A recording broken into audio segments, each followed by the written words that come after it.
విమలపటీ కమలకుటీ పుస్తక రుద్రాక్షసస్తహస్తపుటీ కామాక్షి పక్ష్మలాక్షి కలిత విపంచీ విభాసి వైరించి వాగర్థావివ సంపృక్తౌ వాగర్థ ప్రతిపత్తయే జగతః పితరౌ వందే పార్వతీ పరమేశ్వరౌ. బ్రహ్మ ఆయన త్యాగరాజస్వామి వారి హృదయాన్ని మనం గ్రహించడం కోసమని ఆయన కృతులు ఆయన చరిత్ర ఆధారం చేసుకుని నిన్నటి నుంచి ఈ యజ్ఞాన్ని మనం ప్రారంభించుకున్నాం. నిన్నటి రోజున త్యాగరాజ వ్యక్తిత్వం అనే దాని గురించి ప్రారంభం చేసుకున్నాం. త్యాగరాజస్వామి వారి యొక్క జననం మొదలుకొని ఆయన జీవితంలో ఏ విధమైనటువంటి సాధన తపస్సు చేశారని చెప్పుకుని ఒక గురువుగా ఒక విద్యావేత్తగా కూడా ఆయన్ని ఎలా పరిశీలించాలి, ఒక విద్యావేత్త విద్యార్థులకి ఎలా విద్యనిచ్చారు. ఒకవైపు సంగీత శాస్త్రంతో పాటు ఆయన దగ్గర జ్యోతిష్ శాస్త్రం నేర్చుకున్న విద్యార్థులు కూడా ఉన్నారు. పైగా వారందరికీ కూడా ఆయన తాను ఉంచవృత్తి చేస్తూ సంపాదించిన దానితో వారిని పోషించి విద్యనిచ్చారు. అంటే మన ఆర్ష గురుకుల సంప్రదాయాన్ని అనుసరించి ఆయన విద్యను అందించారు.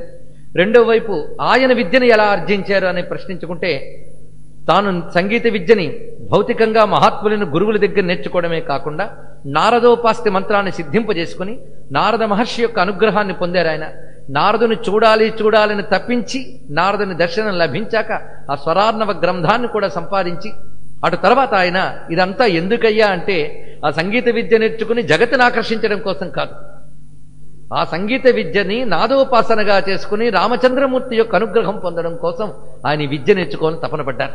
అందుకు విద్యల సార్థకత ఏమిటి అంటే పరమాత్మని తెలుసుకోవడానికి. అందుకు పరమాత్మని పొందడం కోసం సంపూర్ణమైన విద్యని సంపాదించాలని దాన్ని తాపత్రయపడ్డారు. విద్య కావాలి, విద్య పరమార్థం కావాలి. అందుకు విద్య పరమార్థాన్ని తెలుసుకుని ఆ పరమార్థ సాధకమైన విద్యని సంపాదించాడు మహానుభావుడు. అందుకే రామచంద్రమూర్తి దర్శనమైంది. ఆ దర్శనమైన నాటి నుంచి ఆ మహానుభావుడు తీరే వేరు. ఆయన రచన గాని ఆయన ప్రవర్తన గాని ఇవంతా కూడా రామమయంగా మారిపోయాయి. సరిగ్గా తన 38వ ఏట ఆయన రామచంద్రమూర్తి యొక్క దర్శనాన్ని పొందారు. అక్కడ నుంచి తన మిగిలిన జీవితం అంతా కూడాను ఆయన ఒక యోగి ఈ భూమి మీద సంచరించాడు, ఒక తపస్వి ఒక ఋషి సంచరించాడు అన్నట్టుగా తిరుగాడారు ఆయన. ఆ తర్వాత రాజులు పిలిచినా వెళ్ళని మహానుభావుడు ఒక యోగీంద్రుడు పిలిస్తే బయలుదేరారు అని నిన్న మనం చెప్పుకుని అక్కడ ఆపాం. ఆ యోగి పేరు ఉపనిషద్ బ్రహ్మేంద్ర స్వామి వారు. కాంచీపురం నుంచి పిలిచారు ఆ యోగీశ్వరులు. ఆయన దర్శనార్థమైన బయలుదేరారు. ఎందుకంటే గురువుల వద్దకు యతీశ్వరుల వద్దకు ఎంత వినయంగా వెళ్లాలో ఈయన దగ్గర తెలుసుకోవాలి. ఆ వెళ్ళేటప్పుడు వివిధ క్షేత్రముల దర్శనం, ఆ క్షేత్రముల యందు ఉన్న దైవతముల దర్శనం, వారిపై వివిధ కీర్తనలు రచించడం. ఇక్కడ క్షేత్ర సాహిత్యం, త్యాగరాజ క్షేత్ర సాహిత్యం అని పరిశీలిస్తే కొన్ని కృతులు మనకు దొరుకుతాయి. వాటి మీద మనం పరిశోధన చేయవచ్చు. క్షేత్రాల మీద సాహిత్యం రచించిన వాళ్ళు ఇద్దరున్నారు మనకు ప్రధానంగా. వీరొకరు ముత్తుస్వామి దీక్షితులు వారొకరు. ఎన్నో క్షేత్రాల మీద ఆయన రచించారు. వారి యొక్క కీర్తనలు మనం చదివితే ఆ క్షేత్రానికి సంబంధించిన దైవం ఏమిటి, ఆ దైవానికి సంబంధించిన మంత్రం ఏమిటి, దాని ఆగమ రహస్యాలు ఏమిటి, ఆ క్షేత్రంలో ఉన్న విశేషాలు ఏమిటి, మామూలు కంటితో మనం చూడలేని దివ్యత్వం అక్కడ ఏముంది, ఇదంతా చూపిస్తారు. అసలు వీళ్ళ కీర్తనల వల్ల క్షేత్ర దైవతలు ఎంత పరవశించిపోయి ఉంటారో. ఆళ్వారులు నయనారులు ఎలా కీర్తించారో అలాగే దీక్షితులు త్యాగరాజు కూడా కీర్తన చేశారని మనం నిన్న చెప్పుకున్నాం. తిరువత్తియూరులో త్రిపుర సుందరీ దేవిని ఈయన దర్శనం చేసుకుని సుందరి నిందరిలో అనే కీర్తన, సుందరి నీ దివ్య రూపము ఒకటి, దరిని తెలుసుకొంటి త్రిపుర సుందరి నిన్నే శరణంటి. త్యాగరాజ కీర్తనలు ఇక్కడ చదివేటప్పుడే మీరు ఆ మాట పోహళింపు ఎలా ఉంటుందో చూడండి. పోహళింపు అంటే ముత్యాలు కూర్చేటప్పుడు చేసే పద్ధతిని పోహళింపు అంటారు. అది మాటల కూర్పు ఎంత అందంగా ఉందో. దరిని తెలుసుకొంటి త్రిపుర సుందరి నిన్నే శరణంటి మారుని జనకుడైన మా దశరథ కుమారుని సోదరి. ఈయన ఎవరిని దండం పెట్టినా తన రాముడిని మాత్రం మర్చిపడైనా. అలాగని నా రాముడిని తప్ప ఇంకొని దండం పెట్టననేటువంటి అసుర బుద్ధి లేదు ఈయన దగ్గర. తన ఇష్టదైవానికి అన్యముగా ఏ దైవాన్ని చూడ్డాయన. అందుకే మారుని జనకుడైనా. ఎందుకంటే ఈ మాట వాడేటప్పుడు కూడా చాలా జాగ్రత్తగా వేస్తారండి. ఏది ఊరికిన కవిత్వం కాదు త్యాగరాజస్వామి వారిది. ఇక్కడ త్రిపుర సుందరి ఆవిడ అంటే మహాసౌందర్యవతి. ముల్లోకాలకి అందాన్నిచ్చి ముల్లోకాల అందాన్ని మించిన మహాసౌందర్యం తల్లిది. అందుకు త్రిపుర సుందరి అన్నప్పుడు మరి వాళ్ళ సోదరుడు ఆయన తక్కువ అందగాడా? ఆయన మన్మధుడికి బాబు. ఆయన అంటే మన్మధుడే అందగాడంటే వాడి బాబు ఈయన. అంటే మన్మధుడికి తండ్రి విష్ణువు, అంతే కదా. అందుకు మన్మధుడికి విష్ణువైన రాముడు, రాముడు అంటేనే అందగాడని అర్థం. మరొకటి రమణీయత్వాత్ రామ, రమణీయమైన వాడు. అందుకు రామ రమణ లంపట అని అమ్మవారికి రామానామం ఉన్నది. పుంరూపం ధరిస్తే రాముడు, స్త్రీ రూపం లలిత. లలిత అంటే అందగత్తె అని అర్థం, రాముడు అంటే అందగాడని అర్థం. రెండూ ఒకటే అర్థం. అందుకే పుంరూప కృష్ణ విగ్రహ లేదా పుంరూప విష్ణు విగ్రహ అని అన్నాం మనం. ఆ రహస్యములన్నీ ఇందులో పెట్టాడైనా. మారుని జనకుడైన అంటే మన్మధునికి తండ్రి అయిన మా దశరథ కుమారుని సోదరి దయాపరి మోక్షంపు దరిని తెలుసుకొంటి అన్నాడు. నీ వల్ల నేను మోక్షపు దరి, మోక్షపు దారి తెలుసుకున్నాను. దరి అంటే సమీపము అని. ఆ మోక్ష సమీప్యాన్ని నిన్ను చూడడం చేత నేను పొందానమ్మా అన్నారు. అలాగా ఆయన ఈ తిరువత్తియూరికి ఆదిపురము అని పేరున్నది. అక్కడ ఈయన యొక్క అత్యంత ప్రీతిపాత్రమైన ఒక శిష్యుడున్నాడు, కోవూరు సుందరేశ మొదలయ్యారని. అక్కడ ఈ కోవూరులో కూడా ఆయన కొన్ని కీర్తనలు చేశారు. కోవూరు పంచరత్నములైన ప్రసిద్ధి. అక్కడి నుంచి ఆ నాగులాపురం అనే క్షేత్రానికి వెళ్తే అక్కడ ఈ మొదలయ్యారు చేసినది ఏమిటంటే రామార్చన కోసమని కొంత ద్రవ్యాన్ని ఇద్దామనుకున్నారు గురువుగారికి. ఆ దోషం కాదు కానీ గురువుగారు తీసుకోరది. అప్పుడు శిష్యులతో చెప్పి ఆయన యొక్క పల్లకీలో ఆ ద్రవ్యాన్ని ఉంచారు. త్యాగరాజస్వామి వారు ఆ పల్లకికి బయలుదేరారు. ఈ కథ చాలా మందికి తెలిసిందే కానీ స్మరించుకోవలసింది. సంగీతానికి ఎంత శక్తి ఉంటుంది అని, త్యాగరాజు పాడితే ఎంత శక్తి ఉంటుంది అని. ఈ కథ మనకి చిత్రాల్లో చూపించారు, అనేక మంది పెద్దలు చెప్పారు, హరికథల్లో వినబడుతూ ఉంటుంది. మళ్ళీ స్మరించుకుంటాం త్యాగరాజు అంశం గనక. అప్పుడు ఆ పల్లకిలో బయలుదేరి వెళుతూ ఉంటే తోవలో అడవి మార్గం వచ్చింది. కొందరు దొంగలు గమనించారు ఈ పల్లకిలో ఏదో ద్రవ్యం ఉందని. దాన్ని వాళ్ళు తీసుకోవాలని ప్రయత్నిస్తూ వ్యక్తుల్ని చెదరగొట్టాలని రాళ్లు విసిరేస్తారు. ఈ రాళ్లు విసురుతున్న సమయంలో త్యాగరాజస్వామి వారు మన దగ్గర ఏముందని వాళ్ళు రాళ్లు విసురుతున్నారని శిష్యులతో అడిగారు. అప్పుడు శిష్యులు తలవంచుకుని మొదలయ్యారు గారు అందులో పెట్టారండి కొంత ద్రవ్యాన్ని అని విషయం చెప్పారు. రామార్చన ద్రవ్యం కనుక రాముడే చూసుకుంటాడు అని ఆయన ఒక భావన చేశారు. ఈ భావన చేసినప్పుడు ఆయన నుంచి ఒక అద్భుతమైన కీర్తన వెలువడింది. ఇక్కడ ఈ ఘట్టం తెలిసిన ఘట్టం చెప్పుకుంటూ తెలుసుకోవలసిన ఒక అంశం ఇక్కడ చెప్తున్నాం, అది గమనించవలసింది. ఒక కీర్తన పాడేటప్పుడు ఏదో తనకు ఒక తోచింది అని రచించడం మాత్రమే కాదు, అది తపస్సుతో పవిత్రమైనటువంటి శబ్దజాలంతో రావాలి. త్యాగరాజస్వామి వారు సంగీతం సాహిత్యం రెండు ప్రతిభలు చూపించారు. కొంతమంది ఆ రోజుల్లో అనుకునేవారు త్యాగరాజు ఏదో భక్తి పాటలు వాడుకుని భజన పరుడు అని. కొందరు సంగీతకారులు ఆయన చిన్న చూపు చూసేవారు. ఎవరు ఏమనుకున్నా ఆయనకు అనవసరం, ఆయన ఏమిటో రాముడికి తెలుసు. అలాగ అనుకున్న ఒక మహాపండితుడు 26లో త్యాగరాజు ఇంటి పక్క నుంచి వెళుతూ త్యాగరాజు పాడుతున్నారేదో అని గుమ్మం మీద కూర్చున్నట్టు. త్యాగరాజస్వామి వారు రాముడు ఎదురుగా ఆలాపన చేస్తున్నారు. ఆ ఆలాపనలో ఆ రాగస్వరూపాన్ని ఆవిష్కరిస్తున్నారు ఆయన. ఆ స్వర సోపానములు అలా క్రమక్రమంగా తీసుకువెళుతూ రాగస్వరూపాన్ని ఆవిష్కరింపజేసేటప్పుడు ఆ సంగీత ప్రతిభకు ముగ్ధుడై అంత మహాసంగీత పండితుడు కూడా లోపలికి ప్రవేశించి ఆయన పాదాలపై పడి నేను ఇక మీకు శిష్యుడిని అన్నట్టండి. ఇక్కడ తెలుసుకోవాల్సింది, ఆ రోజుల్లో ఆయన పెద్ద సంగీత విద్వాంసుడు, ఆయన పేరు సీతారామయ్య. ఆయన ఈయనకి శిష్యుడైపోయాడు. దీన్ని బట్టి ఆయన సంగీత ప్రతిభ, ఆ సంగీత ప్రతిభ ఎలాంటిది అని చెప్పేటంత ప్రతిభ సంగీతంలో నాకు లేదు, అందుకు నేను చెప్పట్లేదు, ఉందని మాత్రం చెప్తున్నాను అక్కడ. అయితే ఈ విషయం ఎందుకు ప్రస్తావన చేశానంటే త్యాగరాజు కీర్తనలో స్వరములు పలికినప్పుడు కూడా ఎక్కడ ఏ స్వరం వేయాలో చూస్తాడు. అక్షరాలు మాత్రమే కాకుండా స్వరానికి కూడా ప్రాధాన్యం ఇస్తాడు. అలా గాని చెప్తే అది మంత్రమైపోతుంది. ఎందుకంటే వేద మంత్రాల్లో అక్షరానికి మాత్రమే ప్రాధాన్యం కాకుండా స్వరానికి కూడా ప్రాధాన్యం ఉన్నది. అక్షరం తీసుకుని స్వరాన్ని వదిలేస్తే అది ప్రమాదహేతువు కూడా. అందుకే వేదానికి అంత ప్రాముఖ్యం ఇచ్చారు. మళ్ళీ సంగీతంలో ఎరుక కలిగితే అది తెలిసిన వాడు సంగీతం చేస్తే అది కూడా వేదం అంత గొప్పదవుతుంది. అందుకే సంగీతాన్ని గాంధర్వ వేదం అన్నాం మనం. సమవేద జనితమైన సంగీతంలో ఆ రహస్యం ఏదో ఉంది. అందుకు ఈ మహానుభావుడు అప్పటికప్పుడు ఆయన కలిగిన భావం ఏంటంటే రాముడే రక్షించుతాడు అని ఆయనకు అనిపించగానే రక్షించే రాముడు మనస్సులో గుర్తొచ్చాడు ఆయనకి. రాముడు రక్షించేటప్పుడు ఎలా ఉంటాడు ఇది తెలియాలంటే కొంచెం మంత్రశాస్త్రం తెలియాలి. అప్పుడు ఆయన నుంచి పలికింది ఒక రాగం, హుస్సేన్ రాగం అంటారు దాన్ని.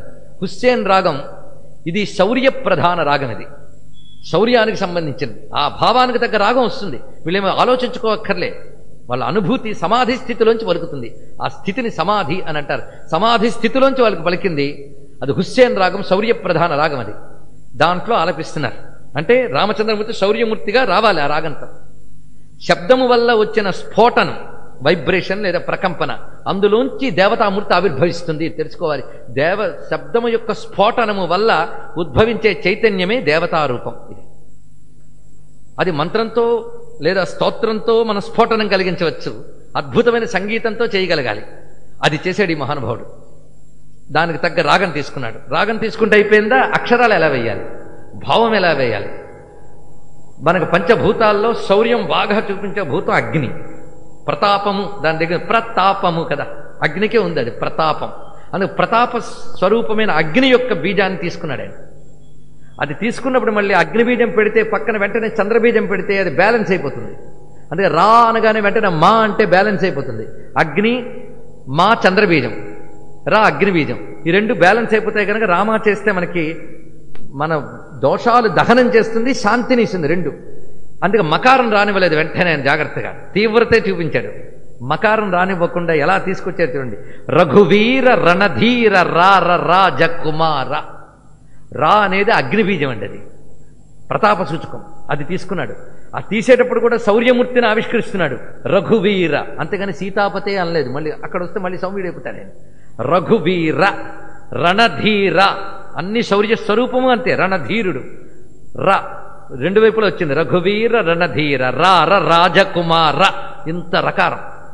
మరి అక్కడ అగ్ని రగలదా, స్ఫోటనం జరగదా? శౌర్యప్రధాన రాగం హుస్సేన్ రాగం. ఇది చేశాడు ఆయన. రఘువీర రణధీర రాజకుమార, ఇది కీర్తన ఆలాపన చేశాడు. ఈ ఆలాపన చేస్తూ ఉండగా ఆయనలో ఏ భావం మరేం పల్లవించిందో గాని శ్రీరామ కవచం ఆయన మనస్సులో స్ఫురించి ఉంది. అగ్రత పృష్ఠతశ్చైవ పార్శ్వతశ్చ మహాబలౌ ఆకర్ణపున్న ధన్వానౌ రక్షేతాం రామలక్ష్మణౌ అనొక ప్రసిద్ధి చెందినటువంటి రామరక్ష మంత్రం ఉంది. ఇది ఒక మంత్రం, ఇది శ్లోకం కాదు. అగ్రత పృష్ఠతశ్చైవ, నాకు ముందు వెనుక, పార్శ్వతశ్చ నాకు ఇరువైపులా నిలబడి ఉండాలి. ఎవరు? మహాబలౌ. ఇది ద్వివచనం, అంటే మహాబలులు ఇద్దరుట. ఎవరు? రాముడు లక్ష్మణుడు. ఎలా ఉన్నారు వాళ్ళు అంటే ఆకర్ణపూర్ణ ధర్మానం, రెడీగా ఉన్నట్ట. ధనుస్సుని సంధించారు, వింటినారిని చెవుల వరకు లాగిపెట్టారట. అలా ఉన్నటువంటి అన్నదమ్ములిద్దరూ నాకు ముందు వెనక రెండు వైపులా ఉండాలి అని ఆ మంత్రం యొక్క భావం. ఈ మంత్రాన్ని యథాతథంగా పాటలో మరో పాటలో చూపిస్తున్నాడు. ముందు వెనుక ఇరు ప్రక్కలతోడై మురఖరహర రారా. మళ్ళీ చూడండి ఎక్కడ ఎలా తీస్తున్నాడు. ముందు వెనుక ఇరు ప్రక్కలతోడై మురఖరహర రారా చండభాస్కర కులాబ్ధి చంద్ర కోదండపాణి అయిరారా అండగొలుచు సౌమిత్రి సహితుడై అమిత పరాక్రమ రారా. రామప్పాతు సలక్ష్మణ అని అంటాం మనం. లక్ష్మణ సమేతుడుగా రాముణ్ణి ధ్యానిస్తే అది రక్షణ స్వరూపము. మనకు ఎవడో రక్షకుడు ఎవడో ప్రభు అని చెప్తుంటారు. రాముణ్ణి మించిన రక్షకుడు లేడు, గుర్తుపెట్టుకోండి. శ్రీరామ రక్ష సర్వజగద్ రక్ష. పెద్ద రక్షకుడు ఎవరయ్యా అంటే రాముడు. అందుకే ఈయన ఒక చోట అంటాడు, ఉండేది రాముడొక్కడు ఊరక చెడిపోకు మనసా అని చెప్తాడు మహానుభావుడు. మరి రామదాసు గారు ఏమన్నారు? రాముని వారము మాకేమి విచారము, స్వామి నీదే భారము, దశరథే జీవాధారము, తక్కువేమి మనకు రాముండొక్కడుండు వరకు, ప్రక్కతోడుగా భగవంతుడు మును చక్రధారియే చెంతనుండగా. ఆయన ఉంటూ ఉంటే మరి చక్రధార అన్నారు కదా, బాణం ఎలా ధరించాడు, ధనుసు ఎలా ధరించాడంటే ఆయన వింటి నారి ఇక్కడ దాకా లాగ్గానే చక్రీకృత కార్ముక, ధనుస్సు చక్రంలా మారిపోతుంది. అందుకే రావణాసుడికి అది ఆయన ధనుస్సు సంధించినప్పుడు ఎలా కనబడిందంటే సుదర్శనం పట్టుకున్న విష్ణువా అన్నట్టు కనబడ్డట. ధనుస్సు చక్రంలా అయిపోయింది. దాని నుంచి వచ్చే కాంతి రేఖల్లాగా బాణాలు బయటకు వస్తున్నాయట.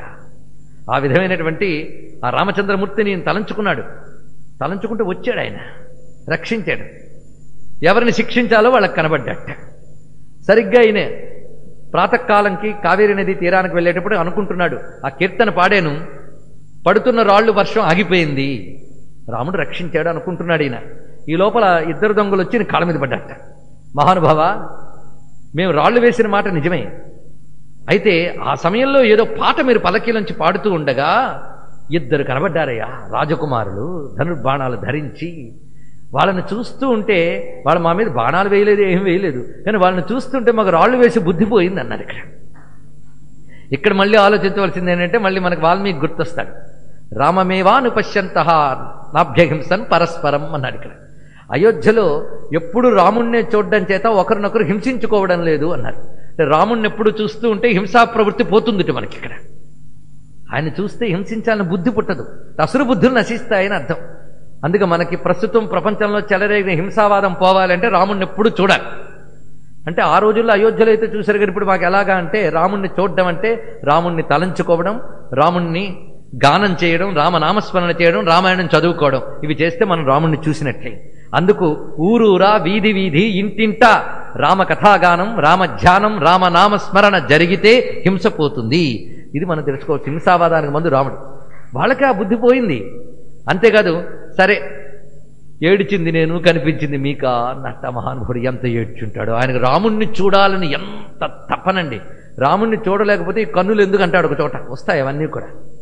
ఎప్పుడు చూస్తే ఎన్నడూ చూతునో ఇనకుల తిలక నిన్నెన్నడూ చూతునో అని నేను ఏడుస్తుంటే వాళ్ళకి కనబడ్డట. అయితే వాళ్ళు అన్నారు, ఊరుకో స్వామి, నువ్వు ఏడిస్తే కదా మాకు కనబడ్డాడు ఆయన, నీలో ఉన్నాడు ఆయన అన్నారు. అని మరొక్కసారి వాళ్ళని చూపిస్తే దండం పెట్టుకెళ్ళిపోతాం అన్నట్టు. అప్పుడు ఇంకా వేదన కలిగింది ఆయనకి. మొత్తానికి ఆయన యొక్క క్షేత్రయాత్ర విశేషంలో ఎన్నో అద్భుతాలు ఉన్నాయి ఇక్కడ. అందుకే మహానుభావులు తిరుగుతారు. ఎందుకు అంటే వాళ్ళు పాదస్పర్శ చేత, వాళ్ళు ఉనికి చేత క్షేత్రం మరింత గొప్ప క్షేత్రం అవుతుంది, తీర్థం మరింత గొప్ప తీర్థం అవుతుంది ఇక్కడ. అందుకే నారద మహర్షి మాట చెప్తాడు, తీర్థం కుర్వంతి తీర్థాన్ని, క్షేత్రం కుర్వంతి క్షేత్రాన్ని. వాళ్ళు తీర్థాలని తీర్థాలు చేయగలరు, క్షేత్రాలని క్షేత్రాలు చేయగలరు. వాళ్ళు అడుగు పెడితే అలా జరుగుతుంది. అటువంటి పవిత్రమూర్తి అయిన అక్కడి నుంచి క్రమంగా మళ్ళీ పుత్తూరు చేరుకున్నారు. ప్రస్తుతం అది మన తెలుగు నాట ఉంది, పేరు మాత్రం తమిళం పేరే. పుత్తూరు, కొత్త ఊరు అని అర్థం. పుత్తు అంటే కొత్త అని అర్థం. ఇప్పటికీ అక్కడికి మనం వెళితే తమిళ సంస్కృతి చాలా కనబడుతుంది. అక్కడ కామాక్షి సహిత సదాశివేశ్వరాలయం అని ఉన్నది, అద్భుతమైన ఆలయం. నా సౌభాగ్యవశాత్తు ఒక 2 ఏళ్ల క్రితం అదే ఆలయంలో ప్రవచనం చెప్పే అవకాశం నాకు దొరికింది. అక్కడ నేను పొందిన ఆనందం అంతా ఇంత కాదు. దివ్యమైన ఆలయం అది, సదాశివేశ్వర ఆలయం అది. ఆ ఆలయం వైపు వెళ్తున్నారు త్యాగరాజ స్వామి. అప్పుడు ఒక ఘోరమైన దృశ్యం ఆయనకు కనబడింది. అదేమిటి అంటే, ఒక విప్ర కుటుంబం క్షేత్రయాత్ర చేస్తే అక్కడికి వచ్చింది. రాత్రి అయింది. తన భార్యా పిల్లలతో ఆ గుడిలో తలదాచుకుందాం అనుకున్నాడు ఆయన. గుడిలో పూజారి వాళ్ళు ఉండే అవకాశం ఉంది. మూసిన గుడి తలుపులు తడుతున్నాడు ఆయన, ఎవరు తీయట్లేదు. అయితే ఇంటి యజమాని వీళ్ళందరినీ ఇక్కడే ఉండండి, గోడ ఎలాగో పెట్టగోడలాగే ఉంది, నేను గోడ దూకి వెళ్ళి ఇంట్లో వాళ్ళు ఎవరినైనా అక్కడ నిద్రలేపి తలుపు తీస్తానని ఆయన దూకాడు.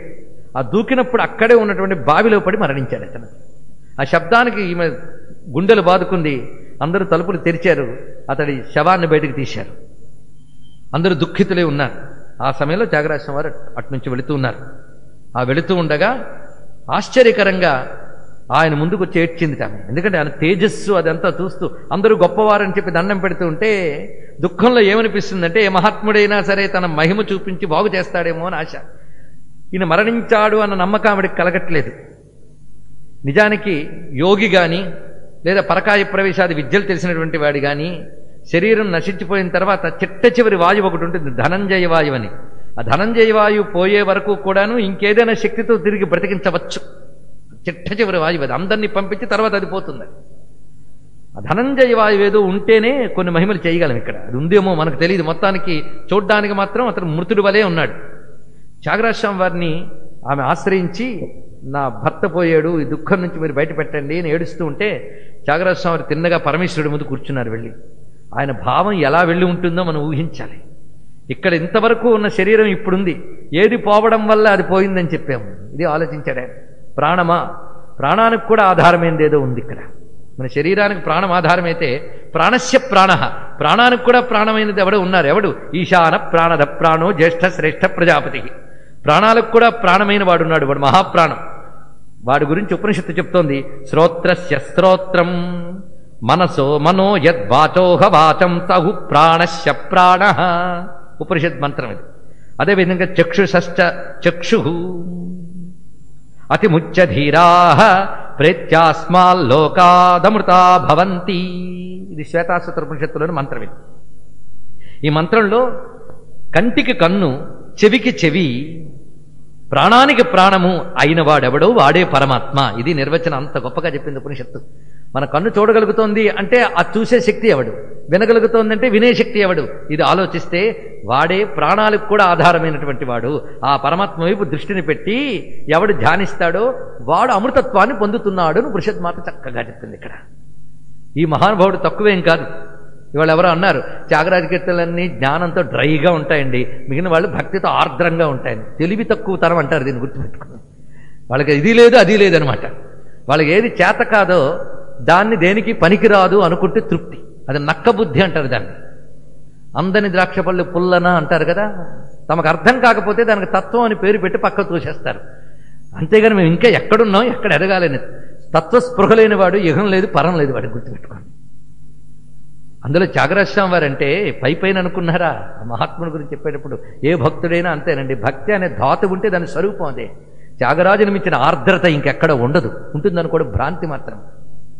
ఆ ప్రపంచాన్ని బ్రతికించే పరమాత్మ అనగలుగుతున్నారు కానీ నిన్ను బ్రతికించే పరమాత్మ అని తెలుసుకోలేకపోతున్నారే, ఇది ఎంత బాధాకరం. అది అందుకు చక్షుష కంటికి కన్ను, చెవికి చెవి, శ్రోత్రస్య శ్రోత్రం, మనసో మనోయత్. ఈ మంత్రభావాన్ని త్యాగరాజు ఇక్కడ ధ్యానంలోంచి పలుకుతున్నాడు. ఇప్పుడు చెప్పిందంతా చిన్న మాటలతో చెప్తున్నాడు. నా జీవాధార. ఇక్కడ ఇది కీర్తన. బిలహరి రాగంలో త్యాగరాజ స్వామి వారు ఆలాపన చేశారు. నా జీవాధార, నా నోము ఫలమా, రజీవలోచన, రజరాజ శిరోమణి, నా చూపు ప్రకాశమా, నా నాసికా పరిమళమా, నా జపవర్ణ రూపమా, నాదు పూజా సుమమా, త్యాగరాజనుత నా జీవాధార. పెద్ద పాఠం కదండి, చిన్న మాటలు మంత్రాలు అంతే. నా జీవాధార, నా జీవమునకు ప్రాణమునకు ఆధారమైన వాడా, నేను అని నేను అనడానికి ఆధారమైన వాడా అంతే. నేను అని ఎవరి వల్ల నువ్వు అనగలుగుతున్నాడు? వాడే పరమాత్మ, వాడే నా రాముడు, నా జీవాధార. అతడు రాజీవలోచనుడు, రాజరాజ శిరోమణి. ఆ నిర్గుణమైన పరతత్వాన్ని సగుణంతో సమన్వయించారు త్యాగరాజ స్వామి వారు. సగుణ నిర్గుణ సమైక్యారాధన చేసిన మహాత్ముడు ఆయన. సగుణమా నిర్గుణమా తలలు కొట్టుకుంటూ అటు ఇటుకు చెందకుంటే కాలక్షేపాలు చేసేస్తుంటారు చాలా మంది. త్యాగరాజ స్వామి వారు సగుణ నిర్గుణములు కలిపారు ఇక్కడ. రాజరాజ శిరోమణి అనగానే రామచంద్రమూర్తి. రాజీవలోచన, నువ్వెవడివయ్యా అంటే నా చూపు ప్రకాశమా, నా నాసికా పరిమళమా, నాదు పూజాసుమమా. ఇంతవరకు ఒక ఎత్తండి. నా జపవర్ణ రూపమా. ఈ మాట రాయాలి అంటే మాత్రం ఇది కవిత్వం కాదు, ఇది తెలియాలి. జపవర్ణ రూపమా. జపము అంటే ఓ మంత్రాన్ని తీసుకుని మననం చేస్తే జపం అంటాం, అంతే కదా. జపం జపం చేసేటప్పుడు ఏం జరుగుతుంది అంటే మంత్రము కేవలం అక్షరాల గుంపు కాదు, అది దేవత యొక్క శబ్దస్వరూపము. మన అనేక మార్లు ఈ వేదిక మీద కూడా చెప్పిన గుర్తు నాకు. మంత్రం అంటే దేవత యొక్క శబ్ద రూపం. అందుకే మంత్రం చేస్తున్నప్పుడు నామాన్ని చేసేటప్పుడు అది దేవత యొక్క శబ్ద రూపాన్ని స్పృహ చేయాలి, అంతేగాని ఏదో నామం ఏదో మంత్రం అనుకోవచ్చు. అలా మనం అంటూ ఉంటేట ఆ మంత్రశక్తిలోంచి ఒక కాంతి ఉత్పన్నమవుతుంది. దానికి ఒక వర్ణం ఉంటుంది, ఆ కాంతికి ఒక రంగు ఉంటుంది.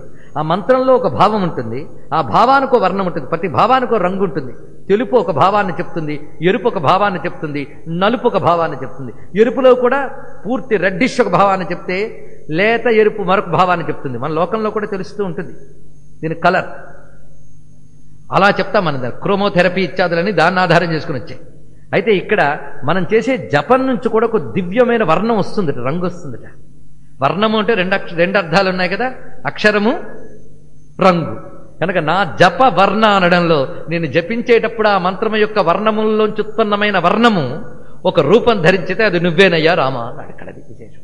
నా జపవర్ణ రూపమా అంటే ఇది ప్రత్యేకత. నా జపవర్ణ రూపమా కాకపోతే ఆయన పాట పాడితే రాముడు రావడం ఏంటండి?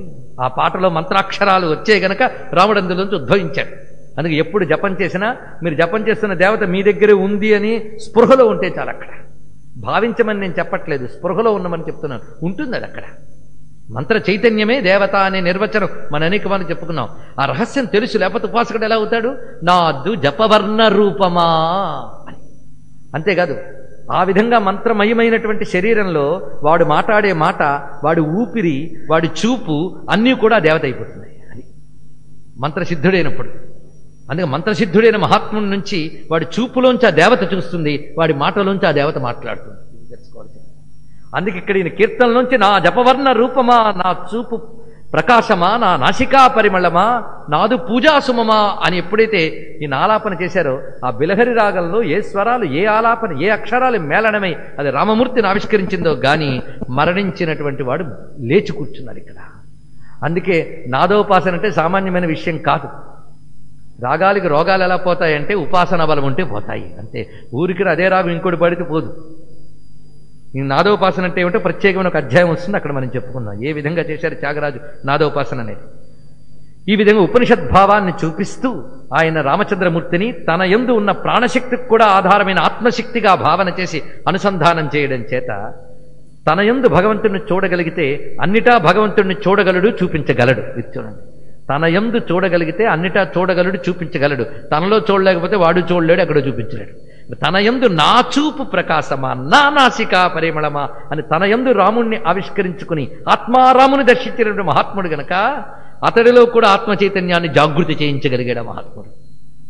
అటుపై అక్కడి నుంచి ఆయన చేసినటువంటి తీర్థయాత్రలో పుత్తూరు నుంచి తిరుపతి చేరుకున్నారు ఆయన. ఆ తిరుపతిలో ఆ మహానుభావుడు వెళ్ళేటప్పటికీ తెర వేసి ఉంది. ఆ ఘట్టం అందరికీ ప్రసిద్ధి. తెరతీయగరాదా నాలోని తెరతీయగరాదా తిరుపతి వెంకటరమణ మత్సరమను తెరతీయగరాదా. ఇది భావించాడండి. ఈ భావంలో గొప్పతనం చూద్దాం. తెర వేసింది, వెంటనే వాడు తెర తీయండి స్వామివారు వచ్చారు అంటే కాదు, అసలు తెర వేసుకునుంది మన దగ్గర. భగవంతుడి మనకి తెర ఉంది అన్నది చాలా అందమైన భావం అండి ఆలోచిస్తే. ఎందుకంటే ఆయన అక్కడ ఉన్నాడని తెలుస్తుంది, కానీ చూడలేకపోతున్నాం. ఎందుకు? తెర అడ్డుంది. తెర అడ్డుండడం వల్ల తెలిసిందేమిటి? ఉన్నాడు కానీ చూడలేకపోతున్నామని. అలాగే ప్రపంచమంతా పరమాత్మ ఉన్నాడు కానీ తెలుసుకోలేకపోతున్నాం. అవునా లేదా? అంటే ఇక్కడ కూడా ఒక తెర ఉందన్నమాట. ఆ తెర ఏమిటో దాన్ని తొలగించుకోవాలి. తొలగించుకోవాలి అంటే నువ్వేం చేయగలవు? ఏడవగలవు. అదొక్కటి. తెర తొలగించవయ్యా అని ఏడవగలిగితే ఆయన తొలగిస్తాడు. ఎందుకంటే మాయ తెర. ఈ మాయ తెర తొలగించుకునే శక్తి మనకు లేదు. మనం తెరకి యువతలి వాళ్ళం, ఆయన అవతలవాడు. ఆయన మాయకు అతీతుడు, మనం మాయకు లోబడి ఉన్నాం. ఈ మాయని దాటి వెళ్ళాలి. ఈ మాయ తెర ఎలాంటిదంటే ఆయన ఉన్నాడని తెలుస్తోంది కానీ తెలియనివ్వట్లేదు. అది అందుకు అది తొలగించవయ్యా. ఎందుకంటే స్వామికి మాట చెప్పాడు, నన్ను ఆశ్రయించిన వాడు మాత్రమే మాయని దాటగలడు అన్నాడు. ఇక్కడ దైవీయేషా గుణమయి మమ మాయా దురత్యయ, నా మాయనవుడు దాటలేడని భయపెట్టాడు మొదటి వాక్యంలో. రెండో వాక్యంలో అభయం ఇచ్చాడు. ఏమని? మామేవ ఏ ప్రపద్యంతే మాయామేతాన్ తరంతితే, నన్ను ఆశ్రయించిన వాడు మాయని దాటగలడు అన్నాడు. ఇప్పుడు చేసింది ఇది ఆయనే. ఈ తెర తీసి నీ దర్శనం చూపించాలంటే విఐపీలు ఎవరు తెలిసినా అయిపోతుంది. కానీ లోపలి తెర తీసి నిన్ను చూడాలయ్యా. ఈ తెర తీయకు, స్వామివారి కైంకర్యం జరగనియండి, అసలు తెర తీయమని అడుగుతాను అని మనసులోంచి అని అంటున్నాడు. మత్సరమను తెర తీయగరాదా. ఈ తెర ఎంత ప్రమాదం అంటే, పరమ పురుష ధర్మార్థ మోక్షముల పారద్రోలుచున్నది నాలోని తెర తీయగరాదా. మత్స్యమాకలిగుని గాలము చే మగ్నమైన రీతి ఉన్నది. ఈ తెర ఎలాంటిది అంటే తెరని తెలీదు. ఇదేదో అందమైన వస్తువుని తెరకు అంటుకుపోతూ ఉంటాం మనం, దానిలో ఇరుక్కుపోతాం. చూడండి, దీపం వెలుగుతూ ఉంటే దాని ముందు ఏదైనా ఒక పల్చటి కాగితం పెట్టినట్టయితే కాంతి పేపర్లోంచి వస్తూ ఉంటుంది, పురుగులు వెళ్ళి దానికి అంటుకుపోతూ ఉంటాయి. అలా మేము కూడా మాయకు అంటుకుపోయామయ్యా. మత్స్యమాకలిగుని గాలము చే మగ్నమయ్యని రీతి ఉన్నది.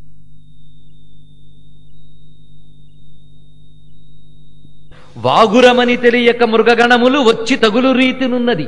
అది వల అని తెలియకుండా జంతువులు వచ్చి తగులుకుపోయినట్లుగా మేము ఈ మాయలో ఉన్నామయ్యా అని ఏం పాడాడో గాని ఆ పాట ప్రభావం చేత బాహ్యమైన తెర కూడా తెగిపడి స్వామి యొక్క దర్శనం జరిగింది, సంపూర్ణమైన దర్శనం. ఆ వెంకటేశ దర్శనం జరగగానే ఆయన కలిగిన పారవశ్య భావం, వెంకటేశ నిన్ను చూడ 10,000 కనులు కావలేనయ్యా అన్నాడు. ఆయన క్షేత్రయాత్రలో వెంకటేశ్వర స్వామి అనుగ్రహం ఈ విధంగా జరిగింది. అట్నుంచి ఆయన కాంచీపురం చేరుకున్నారు. ఆ కాంచీపురంలో ఒక అద్భుతమైన అనుభూతినికి, ముఖ్యంగా కాంచీలో అమ్మ కామాక్షమ్మ దర్శనం చేసుకున్నారు. ఆ కామాక్షమ్మను చూడగానే ఆయన అడుగుతాడు, నన్ను కాపాడు అనొచ్చు, కానీ ఎలా కాపాడాలో చెప్తాడు. ఇక్కడ తల్లి కదండి, తల్లి ఎలా కాపాడాలి మనల్ని? పిల్లల్ని కాపాడినట్టు కాపాడాలి. పిల్లలు అంటే అమ్మ పిల్లవాడు గుర్తొచ్చాడు. అమ్మ పిల్లవాడెవడు? గణపతి. తర్వాత కుమారస్వామి, కుమార గణనాథాంబ. అడిగే తీరు చూడండి.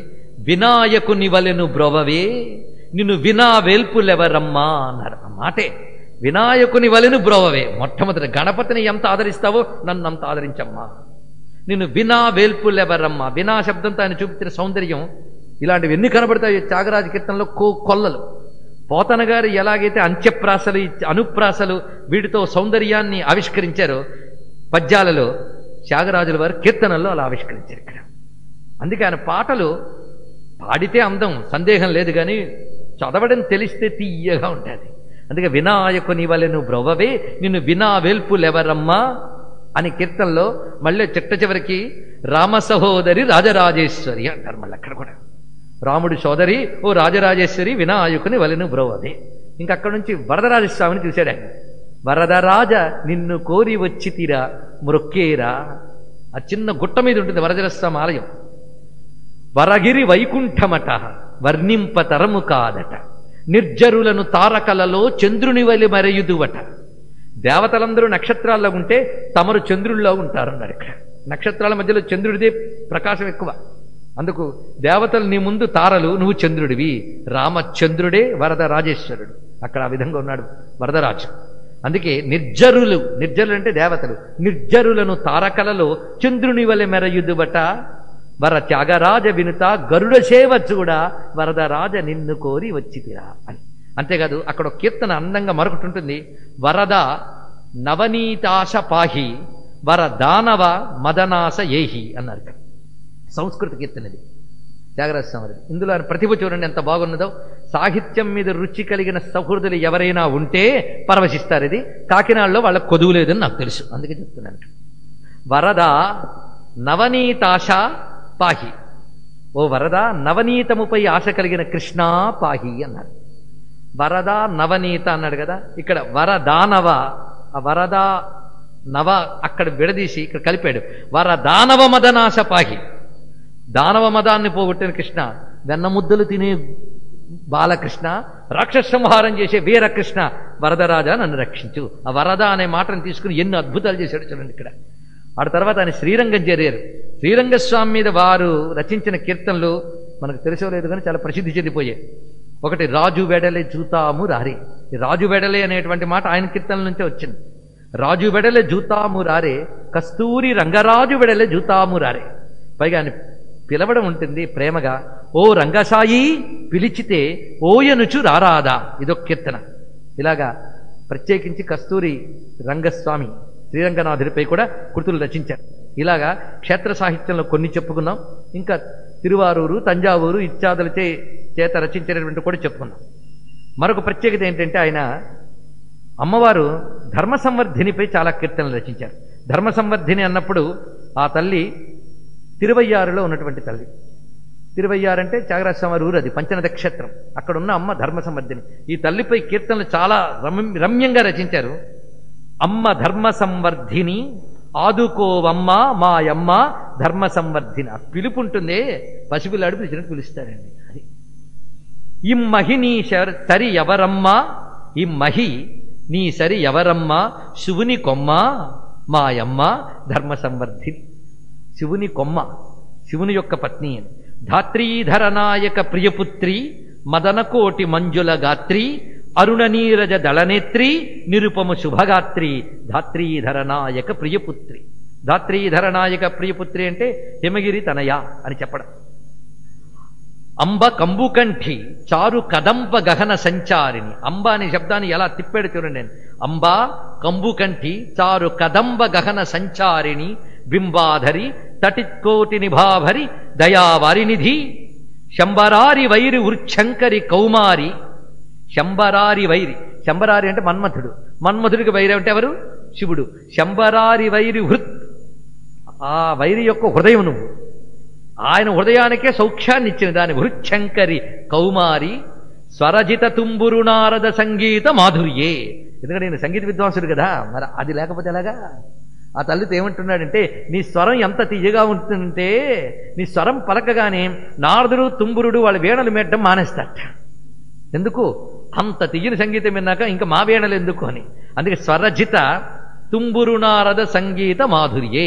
తన కంఠస్వరంతో తుంబురు నారదుల వీణాస్వరాన్ని మించిపోయిన మాధుర్యం కలదానా అని. ఇది మనకి విపంచాగాయంతి వివిధమపదాన పశుపతే అనేటువంటి సౌందర్యలహరి శ్లోకం గుర్తు తెస్తున్నారు ఇక్కడ. దురితహారిణి అమ్మ ధర్మ సంస్కారిణి. ఇక్కడ మరొక కీర్తన చాలా ప్రసిద్ధి చెందిన ధర్మాంబిక కీర్తనది. నను కన్న తల్లి నా భాగ్యమా నారాయణి ధర్మాంబిక కనకాంగి రమాపతి సోదరి. మళ్ళీ అదంతే ఆయనకు తృప్తి. అది రమాపతి సోదరి, విష్ణు సహోదరి అని. కావవే నను కాచ్యాయని కరుణాకరి కాచ్యాయని అని ననుగన్న తల్లి నా భాగ్యమ. ఆ మాటలు చూడండి. నిజంగా త్యాగరాజ కీర్తనలు అమ్మ, తులసమ్మ ఇలాంటి పాటలన్నీ కూడా స్త్రీలు పాడతారు. వాళ్ళ కోమలమైన చిత్తవృత్తికి తగినటువంటి పదజాలం. మనస్సు ఎంత కోమలం కాకపోతే పలుకొస్తుందో చూడండి. నను కన్న తల్లి నా భాగ్యమా. ఇంత మహాపండితుడే అక్కడ ఆ మాటే వేశాడు. ఎందుకంటే ఎంత పండితుడైనా తల్లిని పిలిచినప్పుడు హే మాతా అని పిలవడు, అమ్మా అని అరుస్తాడు. ఆ పిలుపులో స్వాభావికత ఉంటుంది. అందుకే నన్ను కన్న తల్లి నా భాగ్యమానడలో ప్రత్యేకత. అయితే ఒకసారి చాలామంది అన్నట్ట, లోకం చాలా భయంకరం అండి, గుర్తుపెట్టుకోండి. లోకం ఏమనుకుంటుందా అని ఎప్పుడు మనం పాకులాడుతూ ఉంటే మన ఆయుష్ అయిపోతుంటుంది. కొంతమేరకు లోకం తీసుకోవచ్చు. లోకం తప్పు అనుకుంటుందేమో అని తప్పు పనులు చేయకుండా ఉన్నవాళ్ళు కొందరు ఉన్నారు. ఆ విషయంలో లోకం ఉపకారం చేస్తుంది. లోకంలో అవమానం వస్తుందని కొంతమంది తప్పు పనులు చేయరు కదా, సంతోషం. లోకాపవాదే భీతికి తప్పు చేయకుండా ఉంటారు, అంతవరకు పర్వాలేదు. కానీ మీరు ఎలా ఉన్నా లోకం ఏదో ఒకటి అంటూ ఉంటుంది. అందుకే శంకర భగవాన్లు దుర్వాసన ప్రతీకార దశకం అని పుస్తకం రాశారు. ఎప్పుడైనా కుదిరితే చూడండి, లేకపోతే ఎప్పుడైనా చెప్పుకునే వీలుంటే చూద్దాం. మళ్ళీ తత్వం చెప్పారని తిట్టద్దు, అప్పుడు రుచి ఉంటే అప్పుడు చెప్పుకుందాం. దుర్వాసన ప్రతీకార దశకంట. ప్రతివాడు దుర్వాసనలు ఉన్నాయని ఒప్పుకుంటాడు, దాన్ని ఎలాగ ప్రతీకారం చెయ్యాలి అనేది ఆయన చెప్పాడు. అద్భుతమైన సబ్జెక్ట్ అండి అది. అందులో ఒక మాట అంటాడు, లోక నింద. ఎప్పుడు కూడా మీరు ఎలా ఉన్న లోకం ఏదో ఒకటి ఉంటుంది. మనం ఎంతో మంచి పని చేసాం అనుకుంటూ ఉన్నా దాన్ని కువ్యాఖ్య చేస్తారండి చాలా. అది ప్రతివాడికి జీవితంలో అనుభవంలో ఉంటూ ఉంటుంది. అప్పుడు ఏం చెయ్యాలి అంటే, మహాత్ములకు కూడా ఇది తప్పలేదని తెలుసుకో, అది నీకు పెద్ద ఓదార్పు. అంతేగా నువ్వు మహాత్ముడు అనుకోకలా చెప్పేవారు ఇక్కడ. వాళ్ళకే తప్పలేదు అని ఇక్కడ. సీతమ్మ కంటే మహాత్మురాలు ఉంటారా? ఆ తల్లికి రాలే అపనిందా? ఇలా ఉంటుంది లోకం. మహాత్ములకు వస్తాయి. అయితే వాళ్ళు ఎలా ఎదుర్కొన్నారు అది తెలుసుకోవాల్సింది. మహాత్ముల జీవితం ఎందుకు తెలుసుకోవాలంటే, వాళ్ళు ఏ మంత్రం చేసి కష్టాల నుంచి బయటపడిపోయారో చూడడం కాదు, వాళ్ళు ఏ శక్తి చేత కష్టం నుంచి తట్టుకుని ఉన్నత స్థితికి వెళ్ళగలిగారో తెలుసుకోవడం కోసం మహాత్ముల జీవిత చరిత్ర తెలియాలి. అంతేగాని కష్టాలు తప్పించుకోవడం కాదు, కష్టాలను తట్టుకోవడం. ఇక్కడ కొంతమంది కష్టాలు రాగానే దైవనింద చేస్తారు, ధర్మనింద చేస్తారు, వెంటనే కింద పడిపోతారు. దైవాన్ని ధర్మాన్ని నిందించకుండా కష్టాన్ని సహిస్తూ పైకి వెళ్ళగలగడమే ఉత్తమత్వం. ఆ నేర్పరితనము దైవోపాసన వల్ల వస్తుంది. ఈ మహానుభావుడి జీవితంలో తన సాధన సాగుతూ అద్భుతంగా సంగీత కీర్తి ఎంత వచ్చిందో అపవాదం కూడా అంత వచ్చింది. ఎన్ని రకాల అపవాదాలు. ప్రసిద్ధి ప్రతిభ ఉంటే ఎన్ని రావాలన్నీ ఉంటాయండి, ఎన్ని రావాలన్నీ ఉంటాయి. మీరు ప్రేమగా పిలిచినప్పుడు వాటిని వ్యాఖ్యలు చేస్తూ ఉంటారు. అది ఎంత ఆదరంగా పిలిస్తే తాకాపడుతున్నాడండి అనేవాళ్ళు ఉన్నారు. అసలు పలకరించకపోతే ఎంత పొగరండి అనేవాళ్ళు ఉన్నారు. అంతే కదా. అందుకే అంటారు, మనం మాట్లాడుకుంటే ఉంటే మౌనం, అవతలవాడు మాట్లాడకుండా ఉంటే పొగరు. అంతే. అవతలవాడు మాట్లాడకుండా ఉన్నా అనుకోండి, ఎంత పొగరు, వెళితే పలకరించలేదు. మనం మాట్లాడేందుకు ఎంత మౌనం, ఎంతమంది మాట్లాడినా మాట్లాడలేదు. ఏముంది, ఇడిదిడి తిప్పచ్చు. చాలా భయంకరం ఈ లోకం కూడా. అందుకే మనం పీనాస్థానం చూపిస్తే పొదుపరితనం, అవతలవాడు పొదుపుగా ఉంటే పీనాస్థానం. లోకం చిత్రం. వీడికి అభిప్రాయం ఉందా? లోకము యుగముకుడుండునే అని అన్నారు. అందుకే త్రికరణ శుద్ధిగా చేసిన పనులను దేవుడు మెచ్చును, లోకం మెచ్చును అన్నాడు అన్నమయ్య. లోకం మెచ్చును, దేవుడు మెచ్చును తిప్పలే. దేవుడు మెచ్చును. లోకం మెచ్చితే మెచ్చింది, సంతోషించు. మెచ్చలేదా ఇంకా సంతోషించు, దేవుడు మెచ్చుకుంటాడు. అందుకు త్యాగరాజాదులు ఎందుకు మిగిలిపోయారంటే, దేవుడు మెచ్చుకుంటాడని మంచి పనులు చేశారు, అందుకు మిగిలిపోయారు వాళ్ళందరూ కూడా. లోకం మెచ్చుకుంటుందని మంచి పనులు చేసేవాళ్ళు లోకాన్ని మభ్యపెట్టు కూడా మంచి పనులు చేయించుకోవచ్చు, కానీ దేవుణ్ణి మభ్యపెట్టలేము. మంచిగా బ్రతికితేనే ఆయనకు తెలుస్తుంది, లోకాన్ని మంచిగా కనిపిస్తే తెలుస్తుంది. ఇక్కడ రెండుగా అది తేడా. అందుకే మహాత్ముడు పడ్డ వేదనలన్నీ కాదు. కొందరు అన్నట్ట, ఈయన ఎప్పుడు రాముడు రాముడు రాముడు అంటూ ఉంటాడండి. అమ్మవారు ఇక్కడ ఇంత ధర్మ సంవర్ధన ఉందే, ఆ తల్లి మీద ఏం భక్తి లేదు ఈయనకి అన్నట్ట. ఇది అయ్యో ఇదేమిటిది, చాలా బాధపడ్డాడు. కానీ ఈయన భక్తి, ఇక్కడ త్యాగరాజు వ్యక్తిత్వంతో పాటు ఆయన హృదయం మీకు తెలిస్తే అటువంటి భక్తిని మనము అలవరుచుకోవాలి అని. ఎందుకంటే అటువంటి అభేద భక్తి వచ్చే వరకు మోక్షం రాదు, తెలుసుకున్నాను. అద్వైత జ్ఞానము అభేద భక్తి వచ్చే వరకు ముక్తి రాదు. ఏదో భక్తి ఉంది కదండి అంటే ఆ ఏదో భక్తి ఎప్పటికైనా అద్వైత జ్ఞానాన్ని ఇస్తుంది, అది సంశయం లేదు. అది వస్తేనే వస్తుంది. అంటారు మహానుభావుడు, కరుణ జూడవమ్మ కమలవైరి కళాధరుని కొమ్మ. ఈ కీర్తనలో ఆయన తన వేదన అమ్మవారితో చెప్పుకున్నారండి. చిత్రం ఏంటంటే ఆయన లోకాన్ని ఉద్దేశించి ఏ బోధ చేయలేదండి. త్యాగరాజస్వామి కీర్తనలో మాత్రమే మీకు ఎక్కువ కనిపిస్తుంది ఏంటంటే, ఇది వినండి అది చెయ్యండి అని ఎవరితో చెప్పడు, అని తనతో చెప్పుకుంటాడు ఆయన. మనసా మనసా మనసా అనేది తనకు బోధించుకుంటాడు. అది గొప్ప విషయం. తనకి తాను బోధ చేసుకుంటే అది ప్రపంచానికి బోధించినంతే. గుర్తుపెట్టుకోండి, ప్రపంచానికి బోధిస్తూ కూర్చుంటే వీడికి లాభం లేదు, ప్రపంచానికి లాభం లేదు. తనకు తాను బోధించుకుంటాడు అన్న త్యాగరాజ కీర్తనలు అన్నీ ఇలాగే కనబడతాయి. ఇలాంటి వాళ్ళల్లో మళ్ళీ మనకి సదాశివ బ్రహ్మేంద్ర స్వామి వారు ఒకరు. మానస సంచరరి బ్రహ్మణి మానస సంచరరి ఇత్యాది కీర్తనలు ఉంటాయి. కానీ త్యాగరాజు మాత్రం మానస బోధ చాలా గొప్పగా చేస్తాడు. ఒకసారి అంటాడు, ఎప్పుడూ రాముణ్ణే తలంచుకోమని చెప్తే వినరేమిటి అని లోకాన్నలే మనసుని అంటాడు. మనసా ఎటులోర్తునే నా మనవిని చేకొనవే. ఎలా మాట్లాడారు చూడి. ఓ మనస ఎలా భరిస్తానే నిన్ను, వాడిపోరు వీడిపోరు భరించలేకపోవడం కాదు, మనసు పోరు భరించడం, చెప్పిన మాట వినదు. మనసా ఎటులోర్తునే నా మనవిని చేకొనవే. ఏంటి నా మనవి? దినకర్రకుల భూషణుని, దినకర్రకుల భూషణుడు అంటే ఎవరు? రామచంద్రమూర్తి. దినకర్రకుల భూషణుని దీనుడవై భజన చేసి దినము గడుపమనినా నీవు వినవదేలా గుణవిహీన మనసా ఎటులోర్తునే. ఆయన హాయిగా ప్రతిదినము కీర్తిస్తూ బ్రతకమంటే ఆ పనులు అన్ని పనులు చేస్తావేంట మనసా అని మనస్సును మందలించుకున్నాడు మహానుభావుడు. అదేవిధంగా ఇక్కడ అమ్మవారితో మొరబెట్టుకున్నాడు. అయితే దేవుడు లేకపోతే తాను. నిందిస్తే తన మనసుని, గోడి పెట్టుకుంటే అమ్మవారిని. అమ్మవారితో గోడు చెప్తున్నాడు. కరుణ జూడవమ్మ కమలవైరి కళాధరుని కొమ్మ. మళ్ళీ అందం. కమలవైరి అంటే కమలాలకు శత్రువు ఎవడు? చంద్రుడు. ఆ చంద్ర కళాధరుని కొమ్మ, చంద్రశేఖరుని సతీమణి. ధరను సరియు దొరకని పంచనద నగర నాయికే ధర్మ సంవర్ధిని. పంచనద నగర నాయిక అంటే తిరువయ్యారికి నాయకురాలు. అనేక జగదాధారివి. నువ్వేంటో నాకు తెలుసమ్మా, నువ్వు పరదేవతవి, జగత్తుకు మూలమైన మూల ప్రకృతివి. అనేక జగదాధారివి నీవనే మదిని నెరనమ్మితి గాని ఏమనే వాడనోయని నీ మది నంచనే వద్దనుచు నాతని వేడుదునే. ఇందులో మాటలు చూడండి ఎలా తిప్పుతాడైనా. అనేక జగదాధారివి నీవనే మదిని నెరనమ్మితిగానే మనేవాడను అని నీ మది నెంచనే వద్దనుచు నాతని వేడుదునే. అనే అనే అనే అనే ధ్వని అలా తీసుకొచ్చాడు. వేడుదునే. అమ్మా అనేక జగదాధారివని నిన్ను మదిలో ఎంచాను గాని నిన్ను వద్దని నేను ఇంకెవరినైనా ఆరాధన చేశానా? నీకు భిన్నముగా ఎవరినైనా ఆరాధన చేశానా? నాదుపై వినే చాడి చాలునే అన్నాడు ఇక్కడ. ఇది పట్టుకున్నమాట. నాదుపై వినే చాడి చాలునే. నాపై వస్తున్న నింద ఇంకా చాలమ్మా, ఈ నింద చాలు. నాదుపై వినే చాడి. చాడి అని ఎందుకంటారంటే అసలు దోషం లేకపోతున్నా లేని దోషాన్ని అన్నప్పుడు చాడి అంటారు. చాడి చాలునే. ఆ చాడి అనే తెలుగు మాట వాడాడు ఆయన. నీదు దయకునే పాత్రుడవుదునే కువలయనయనే. అమ్మ నీ దయకు నేను పాత్రుడు. లోకం ఏదంటే అంది కానీ నీకు తెలుసు కదమ్మా, నీకు భిన్నముగా నేను ఎవరినైనా ఆరాధించానా తల్లి? నీ దయకు నేను పాత్రునవుతాను కదా అని అడుగుతూ పురాణ పురుషుడగు రామునికి అని అంటున్నాడు. చూడండి, పురాణ పురుషుడగు రామునికి ఆ పురారికి నీకు రాజధరి మచ్చరాన వేరంచలేదు నేను. ఇది ఆయన చెప్పిన గొప్ప మాట. ఈ మాట అలా గుర్తుపెట్టుకోండి. పురాణ పురుషుడగు రామునికి ఆ పురారికి. పురారి అంటే త్రిపురాసుర సంహారకుడైన రామచంద్ర పరమేశ్వరుడు సదాశివుడు. రామునికి శివునకు నీకు ఓ రాజధరి అంటే ఓ చంద్రకళాధరి మచ్చరాన వేరంచలేదు. అజ్ఞానంతో మీకు వేరు నేను ఎప్పుడు చూడలేదమ్మా, మీ ముగ్గురు ఒకటే అని నేను కొలుచుకున్నానమ్మా అని చెప్పారు. ఇది త్యాగరాజ రామభక్తి. గుర్తుపెట్టుకోండి. అందుకే ఆయన అంటాడు, శివుడవో మాధవుడవో కమలభవుడవో ఎవరిని నిర్ణయించిరిరా? నిన్నెట్లా ఆరాధించిరిరా నరవరులు? ఎలా ఆరాధించారురా? నువ్వెవడివి? శివుడవో మాధవుడవో. పరమాత్మ భావనతో చేసి ఉపాసన మోక్షం వస్తుంది. పరమాత్మ భావనతో చేసి ఉపాసన మోక్షం ఇస్తుంది. కేవలం ఒక దేవత నా కోరికలు తీర్చేవాడు అంటే భస్మాసురుడు ఉపాసన.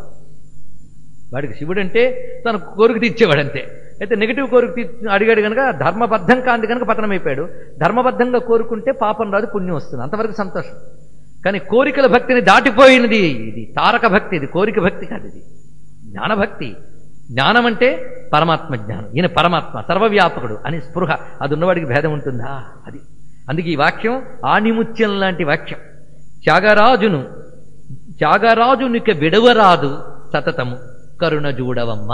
త్యాగరాజునికి విడవరాదు సతతము కరుణ జూడవమ్మ. అడిగేటప్పుడు ఎంత చక్కగా అడిగాడు. అంతేకాదు రామచంద్రమూర్తి ఒక కీర్తన దీనికి. ఏతావునరా నిలకడలు నీకు ఎంచి చూడ నగపడవు. వినుంటారు మీరు. ఏతావునరా నిలకడ. ఏమిట ఎత్తుగడలు చూడండి, ఎంత ఆశ్చర్యం ఉంటుంది. అలా ఎవరు ఎత్తుగడ? అసలు ఆ శైలే వేరు. త్యాగరాజు అంతకు ముందు శైలి కాదు ఆయనదంటూ ప్రత్యేకమైన శైలి. అది ఊహించి తెచ్చుకున్నది కాదు, అనుభవించి చెప్పినది అది. ఇక్కడ ఏతావునరా నిలకడ నీకు మాట్లాడుతున్నట్టు ఉంటాయి త్యాగరాజు.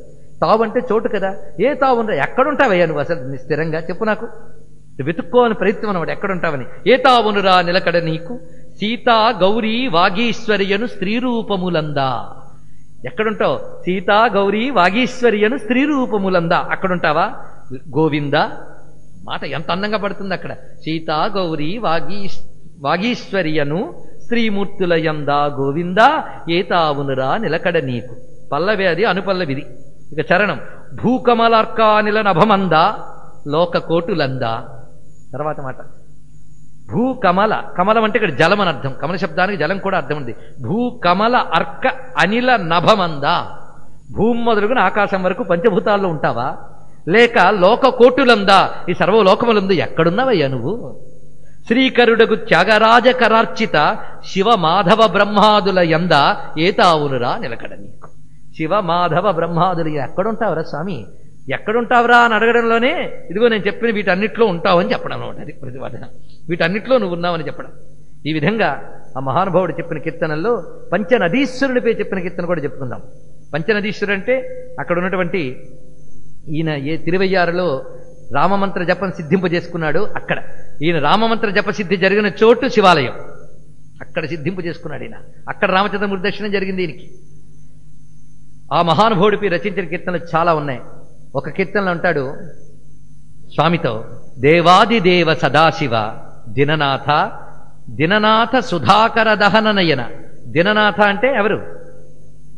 పగటికి రాజు సూర్యుడు. దిననాథ సుధాకర చంద్రుడు, దహన అగ్ని. దిననాథ సుధాకర దహన నయన దేవాదిదేవ సదాశివ. ఏమిడి ఎత్తుగళ్ళండి తిప్పడాలు. భవ చంద్ర కళాధర నీలగళ భానుకోటి సంకాశ శ్రీశనుత తవ పాదభక్తిందేహి దీనబంధో దరహాస వదన త్యాగరాజ వినుత. అది తవ పాదభక్తిందేహి. ఓ శివాని పాదభక్తిని ఇవయ్యా అని అడిగాడు. ఏం తప్ప అడిగితే? ఏం తప్పులేదు ఆయనకి. తర్వాత ఇంకో కీర్తనలో శివ శివ శివ అనరాధా భవభయ బాధల ననచుకోరాదా. ఇదొకటి. ఇంకో కీర్తన ఉంది, ఈ త్యాగరాజ స్వామి వారి మీద పాడారు. త్యాగరాజ స్వామి వారు పంచనదీశ్వరుడి మీద పాడింది. ఇలలో ప్రణతార్తి హరుడను చుపేరెవరిడిరే శంకరుడని నీ కిలలో. ప్రతివారితో ముచ్చట్లాడతాడండి మహానుభావుడు. ఇలలో ప్రణతార్తి హరుడనుచు పేరెవరిడిరే.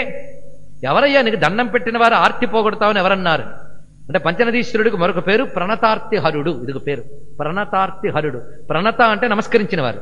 నమస్కరించిన వారు ఆర్తిని పోగొడతాట అతను ప్రణతార్తి. ఎవడు పెట్టాడయ్యా నీకు ఈ పేరుని నిలదీస్తున్నాడు. ఈ పేరుకు తోడు మరొకటి కూడా ఉంది, శంకరుడు అంటే శుభములు కలిగించేవాడు. ఎవడు పెట్టాడు ఈ పేరు? ఒకవేళ అది నిజమైతే రుజువు చేసుకో. అది చెప్పడం. దబాయించి మరీ కరుణ్ణి అడుగుతారండి వీళ్ళు.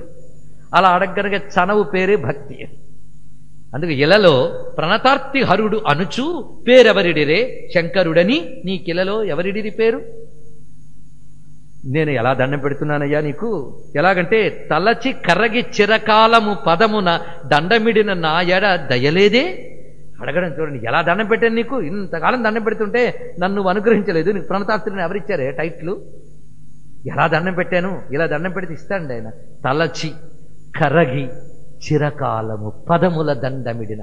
నిన్ను తలంచుకోగానే కరిగిపోవాలి వాళ్ళంతా కూడా. తలచి కరగి చిరకాలము పదముల దండమిడిన. ఇవాళ నిన్న మొదలెట్టాను ఈ దండం పెట్టడం. ఎప్పటి నుంచో చిరకాలము పదముల దండమిడిన నా ఎడ దయలేదే. దండం ఎలా పెట్టాలి చెప్తున్నాడు. కరచరణ యుగము నొసలు భుజంబులు ధరణి సోకి మ్రొక్కగలేదా శరణనుచును మొరలిడలేదా పంచనధీశ శ్రీ త్యాగరాజనుత నీ కిలలో ప్రణతార్తిహరుడనుచు పేరెవరిడిరే. ఎలా దండం పెట్టాలో చెప్పారు చూడండి.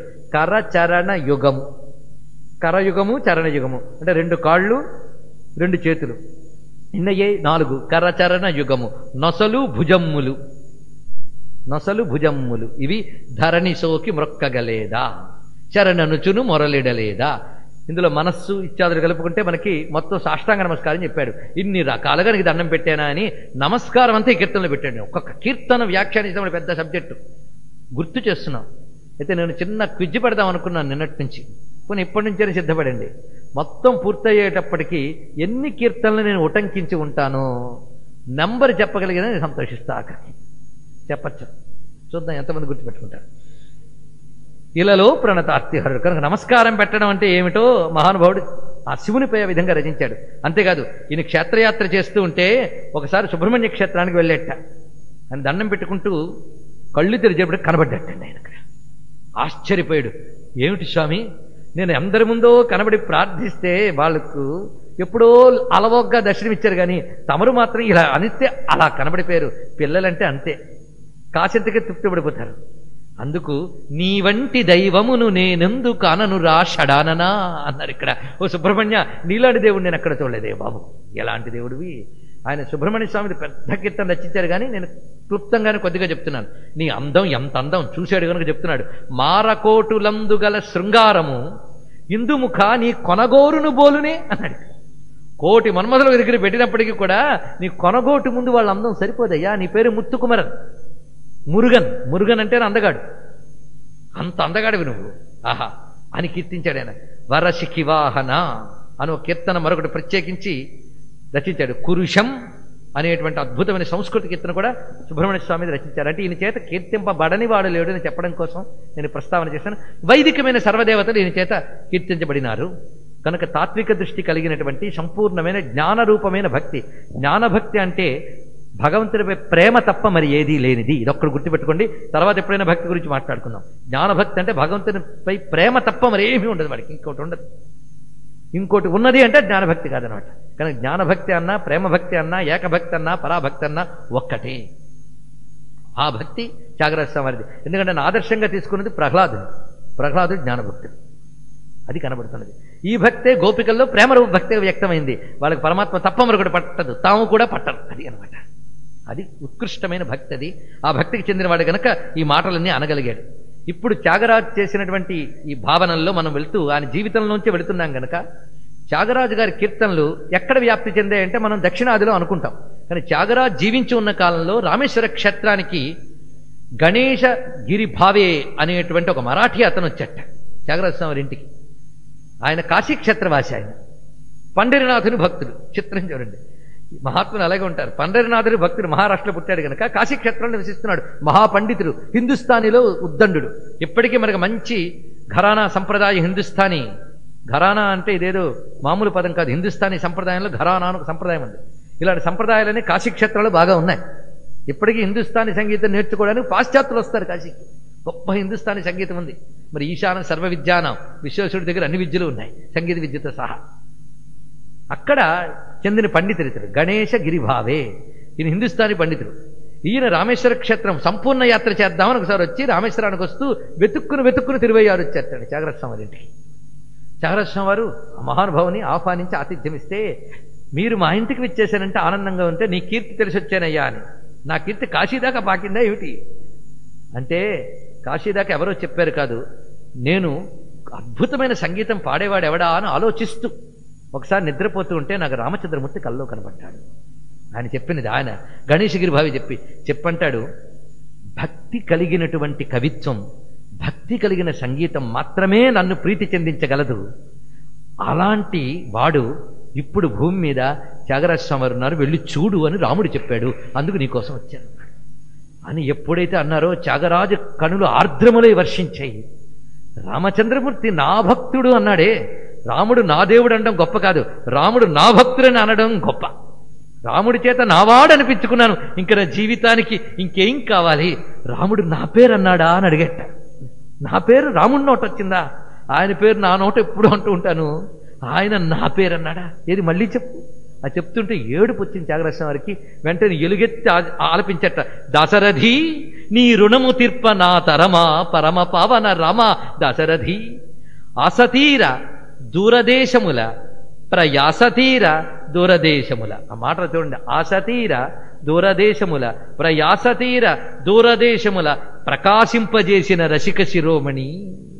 నీకు రసజ్ఞత తెలిసయ్యా, అందుకు నా మాటల్లో రసత్వం నీదే. అటువంటి వాడవు నువ్వు.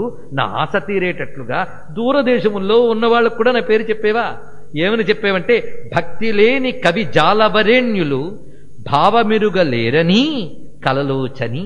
నువ్వు కలలో చెప్పిన మాట ఏంటంటే, భక్తి లేనటువంటి వారు నా భావం తెలుసుకోలేరు అని రాముడు అన్నట్ట.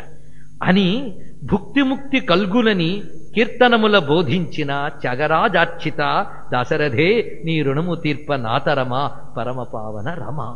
నన్ను ఇంత మన్నించేవే, ఏమిచ్చి నీకు నేను భక్తిని ప్రకటించను అని అన్నాడు.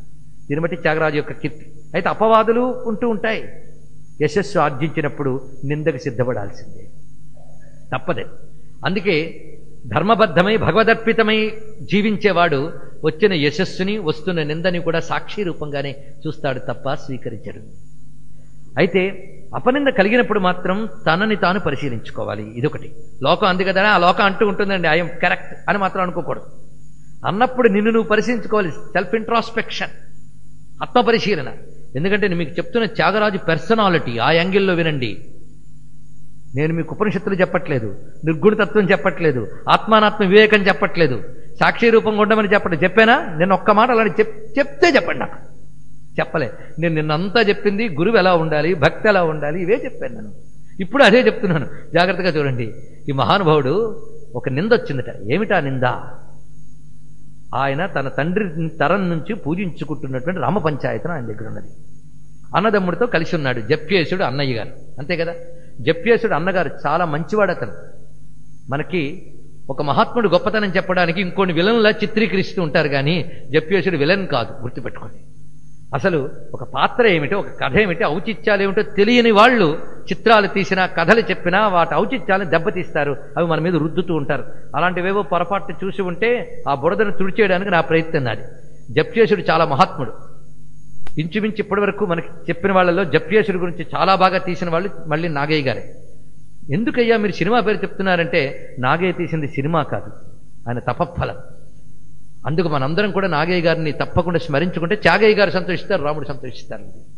ఎందుకన్నాను అంటే మరొక్కసారి నాగయ్య గారి త్యాగయ్య చూడండి, కరిగిపోతారు. కొన్ని ఆయన ప్రచారంలో కల్పించబడిన కథలు తీసుకోవచ్చు, కానీ అనౌచిత్యాలు తీసుకోలేదు ఆయన. జప్యేశుడు ఎలా ఉంటాడనేది ఆయన చూపించారు. జప్యేశుడు చాలా మంచివాడు. ఆయన మంచివాడు, లౌకికుడు. అంతే. మనందరం లౌకికులమే. ఎన్ని కబుర్లు చెప్పినా మన లౌకికులు, అవునా కదా. భగవంతుడే సర్వము అని మాట్లాడినా మనం ఏమంటాం? అలా అనగా గాల్లో దీపం పెడతామండి అని. మనందరం లౌకికులు. ఎవడో ఒక్కడే ఉంటాడు పరమాత్మత పన్యము లేదు అనేటువంటి వాడు. పరమాత్మత పన్యము లేదంటే నన్ను కాపాడడానికి పరమాత్మ ఉన్నాడు అనడం కాదు. నన్ను కాపాడడానికి మాట్లేదు, పరమాత్మే ఉన్నాడు అన్న. అది అసలు భక్తి. వాడాడాల్సిన మాట జాగ్రత్త. కానీ ఈ మహానుభావుడు ఏంటంటే లౌకికం. పైగా ఏదో రాజోద్యోగం చిన్నది చేసుకుంటున్నాడు. ఆయన పెద్ద విద్యావంతుడు కాడు. జప్యేశుడు గౌరవం ఉంది, తన తండ్రి తాతల నుంచి వచ్చిన గౌరవం ఉంది. గుట్టుగా సంసారం నెట్టుకొస్తూ ఉన్నాడు. అన్నదమ్ములు కలిసి ఉన్నారు. తమ్ముడి గారి కీర్తి వ్యాపించిపోయింది. ఇంటికి సంపదలు వస్తున్నాయి, రాజులు పిలుస్తున్నారు. తెలిసి కలిసి బ్రతుకున్నప్పుడు వచ్చే సంపద కలిసి అనుభవించాలనిపిస్తుంది. ఇది అధార్మిక సొమ్ము కాదు. తన విద్యకి వచ్చిన సొమ్ముని స్వీకరించడం అధర్మం కాదు. కానీ తన విద్య మోక్షానికి అని అనుకున్నాడు గనక ఆ మహానుభావుడు దాని మీద దృష్టి లేదు. ఇది తెలియాలంటే రామకృష్ణ పరమహంస జీవితం చూడాలి. ఆ మహానుభావుడైతే అమ్మా నిన్నే నిరాదరించట్లేదమ్మా అని ఒకసారి డబ్బుకి దండం పెడతాడు మహానుభావుడు. ఇక్కడ మనం ఏమిటో తెలియాలి. ఇక్కడ ధర్మబద్ధంగా వచ్చేది అడగకుండా లభించిన దాంతో తృప్తిపడ్డం గృహస్థ జీవితానికి ఉత్కృష్టమే. కానీ మోక్ష పురుషార్థం కోసం జీవిస్తున్నటువంటి ఒక యోగినా, మనస్సన్యాసినా ఎవరు? త్యాగరాజస్వామి వారు. అందుకైన నా సంగీత విద్య రామానుగ్రహం కోసమే గాని లోకం కోసం కాదు అనుకున్నాడు మహానుభావుడు. ఆ కారణం చేతనే ఇంటికి వచ్చిన సంపదను కూడా పంపించి వేశాడు ఆయన. ఆ పంపించి వేసినప్పుడు కూడా తృణీకార బుద్ధో అహంకార బుద్ధో ప్రకటించలేదు ఆయన. ఏమన్నాడు? దధి నవనీత క్షీరములు రుచో దాసరథి ధ్యాన భజన సుధారసము రుచో నిజముగ బల్కు మనసా. మళ్ళీ దానికే బోధ. నిధి చాలా సుఖమా రాముని సన్నిధి సేవ సుఖమా. అయితే జప్యేశయ్య కొంచెం బాధ కలిగింది. ఇంట్లో కూడా సహజమేనండి.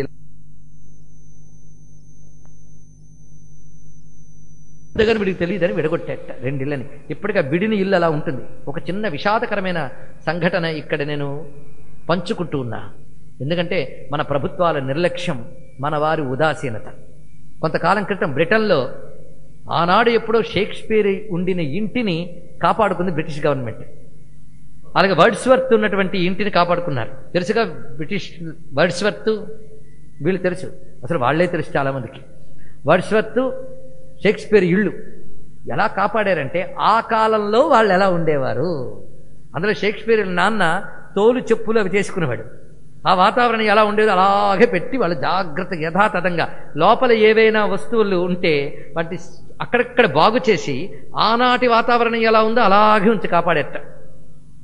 గత ఏడాది మాత్రమే నేను తిరువయ్యారు చేరుకోగలిగాను. అదే మొదటిసారి. అక్కడికి వెళ్ళినప్పుడు ఆయన ఇంటికి కొత్త కొత్త రంగులు వేస్తూ కొత్తగా ఏదో చేస్తున్నారు. ఓహో మన వాళ్ళు చేయి వేశారు బాగుంటుందమ్మా అనుకున్నాను. కానీ ఆ ఇంటి ముందు ఒక ఆయన నిలబడి ఏడుస్తున్నాడండి.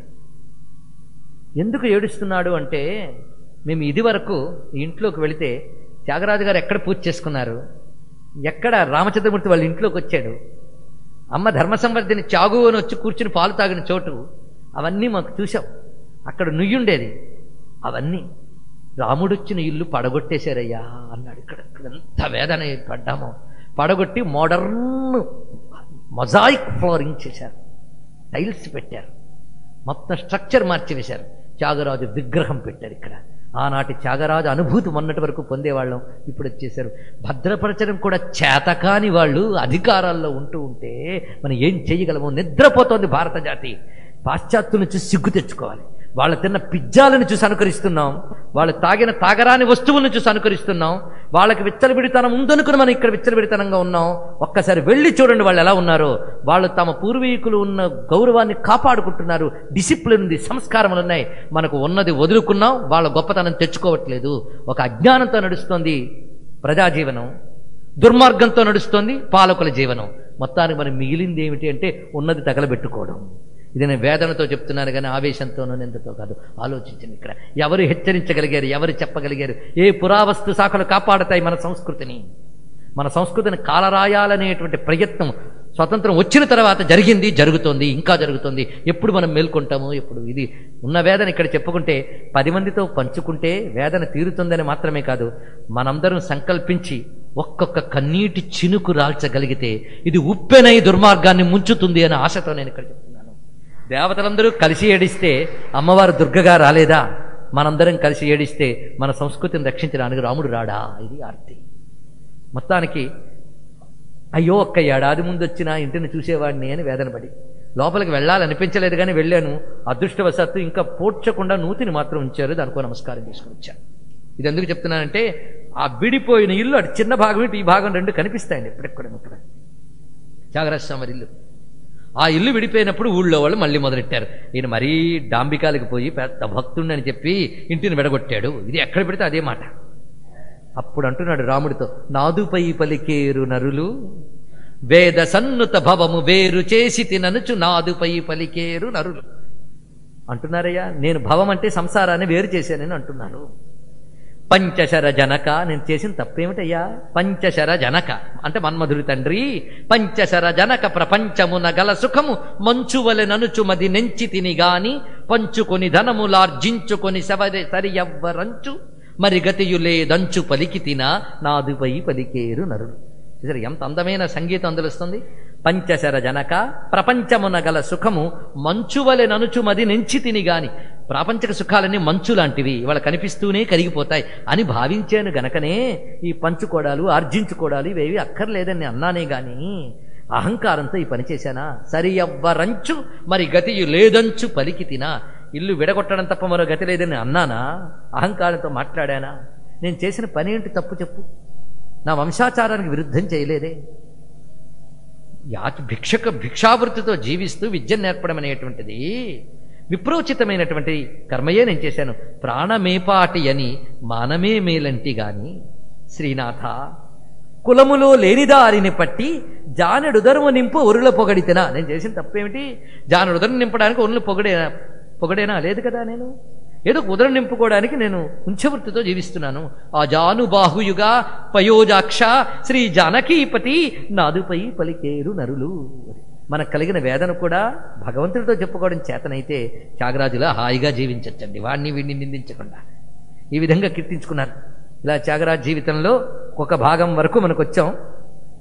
ఇంకా మిగిలిన వ్యక్తిత్వం ఆఖరికి పూర్తి చేసుకున్నాం. ఇవాళ వారి జీవితం పూర్తి చేసి కథ ముగిస్తే తృప్తి ఉండదు.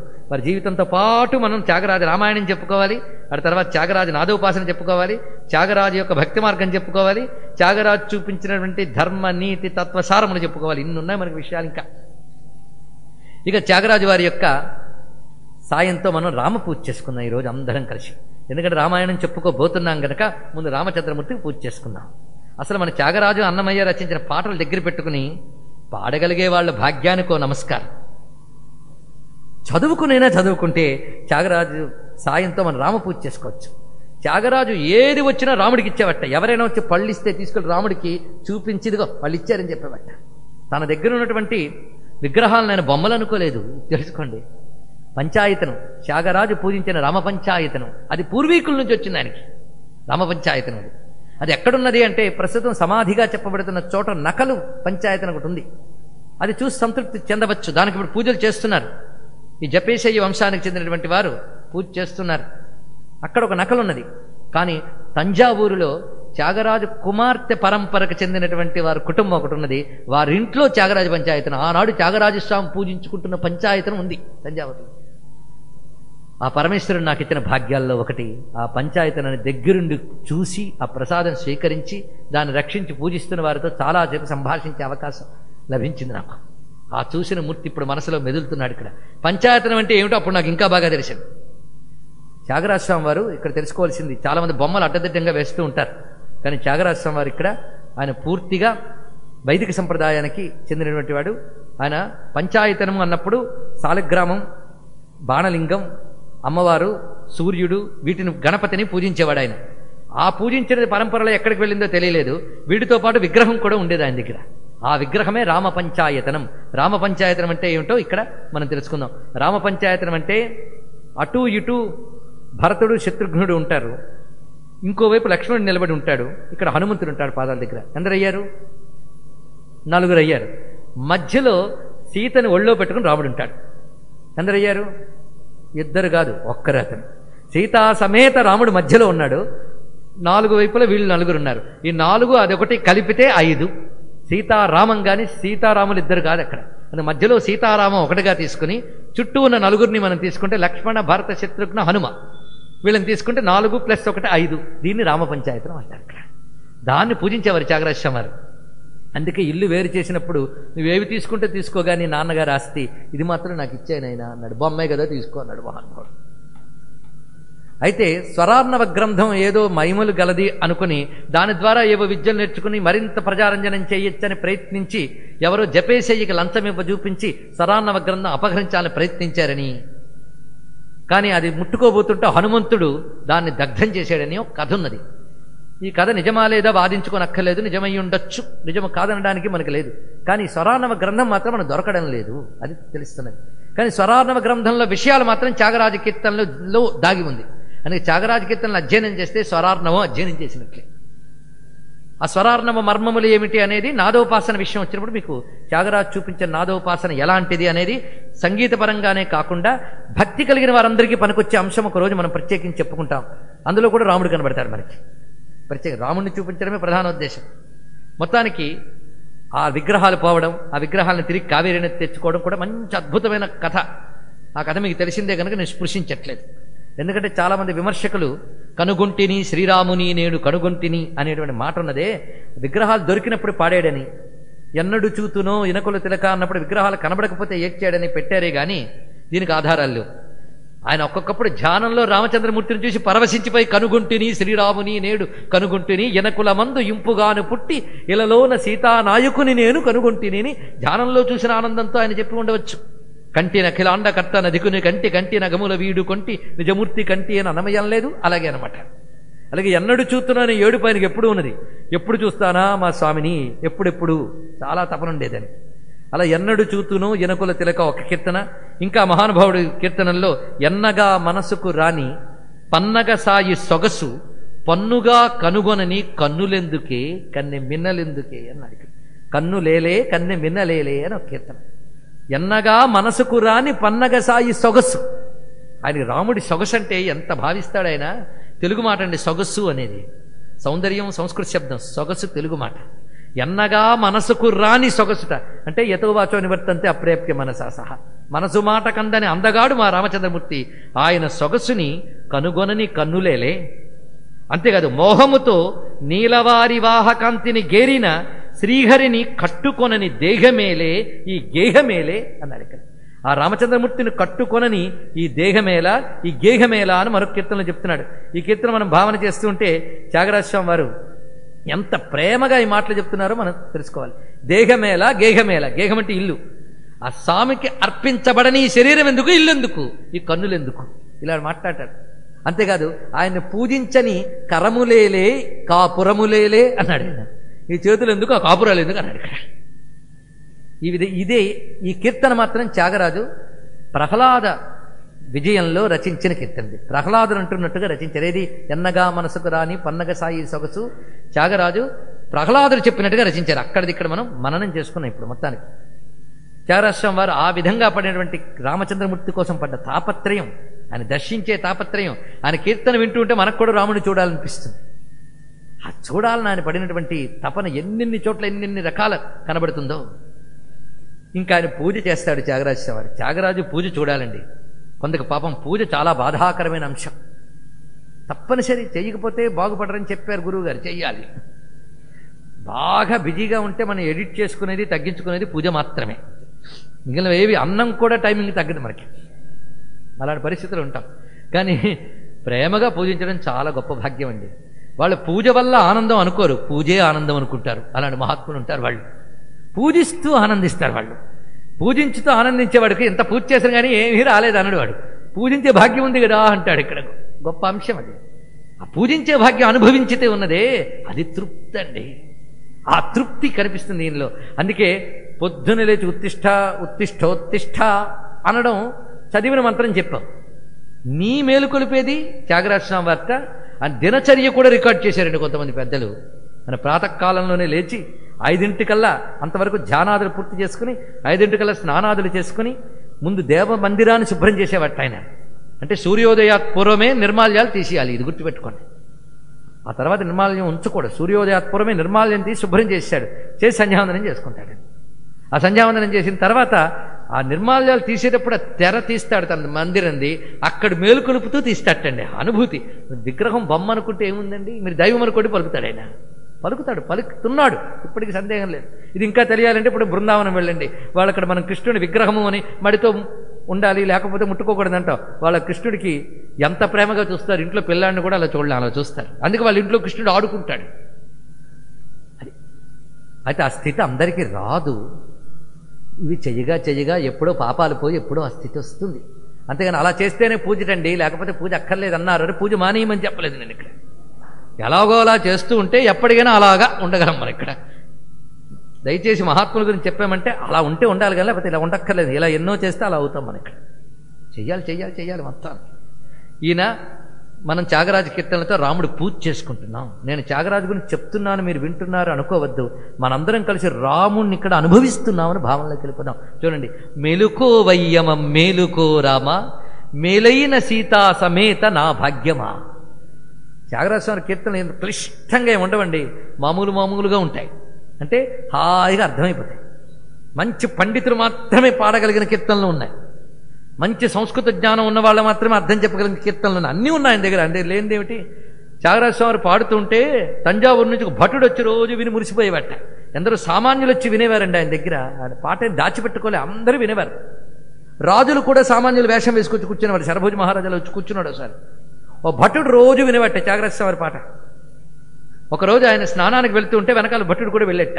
సరిగ్గా కావేరిలో మునిగిపోతుంటే చూశారు. ఏమిటయ్యా ఇలా వచ్చావు అన్నాడు. అంటే మీ పాటలు వింటుంటే అంత బాగుంటుంది కానీ నా పాడడం రాదండి, నేను పాడుకోవడానికి ఏదైనా పాట ఇస్తారన్నట్టు. అప్పుడు నీ దయచేతనే రామా అని ఒక చిన్న పాట అప్పటికప్పుడు త్యాగరాజస్వామి వారు అంటే అది రోజు పాడుకునేవాట ఆయన. ఇలా త్యాగరాజస్వామి వారు మామూలు వాళ్ళు పాడుకునే పాటలు చాలా ఇచ్చారు. ఆ సందర్భం మీకు నేను చూపిస్తాను ఇక్కడ. మొత్తానికి త్యాగరాజస్వామి వారు చేసినటువంటి రామ పూజ మనం చూద్దాం. మేలుకో వయ్యమం మేలుకో రామ రాజరాజేశ్వర అని వెంటనే అయోధ్యలో రామచంద్రమూర్తి రాజరాజ ఆయన. అయోధ్యలో రాముడు అంటే వైకుంఠ నారాయణుడే. ఆయన్ని కీర్తించుతూ మేల్కొల్పుతారు. మామూలు రాజుకే ఉపచారాలు ఉంటాయి, మరి రాజరాజ ఆయన. అందుకే రాజరాజేశ్వర భరాజముఖ.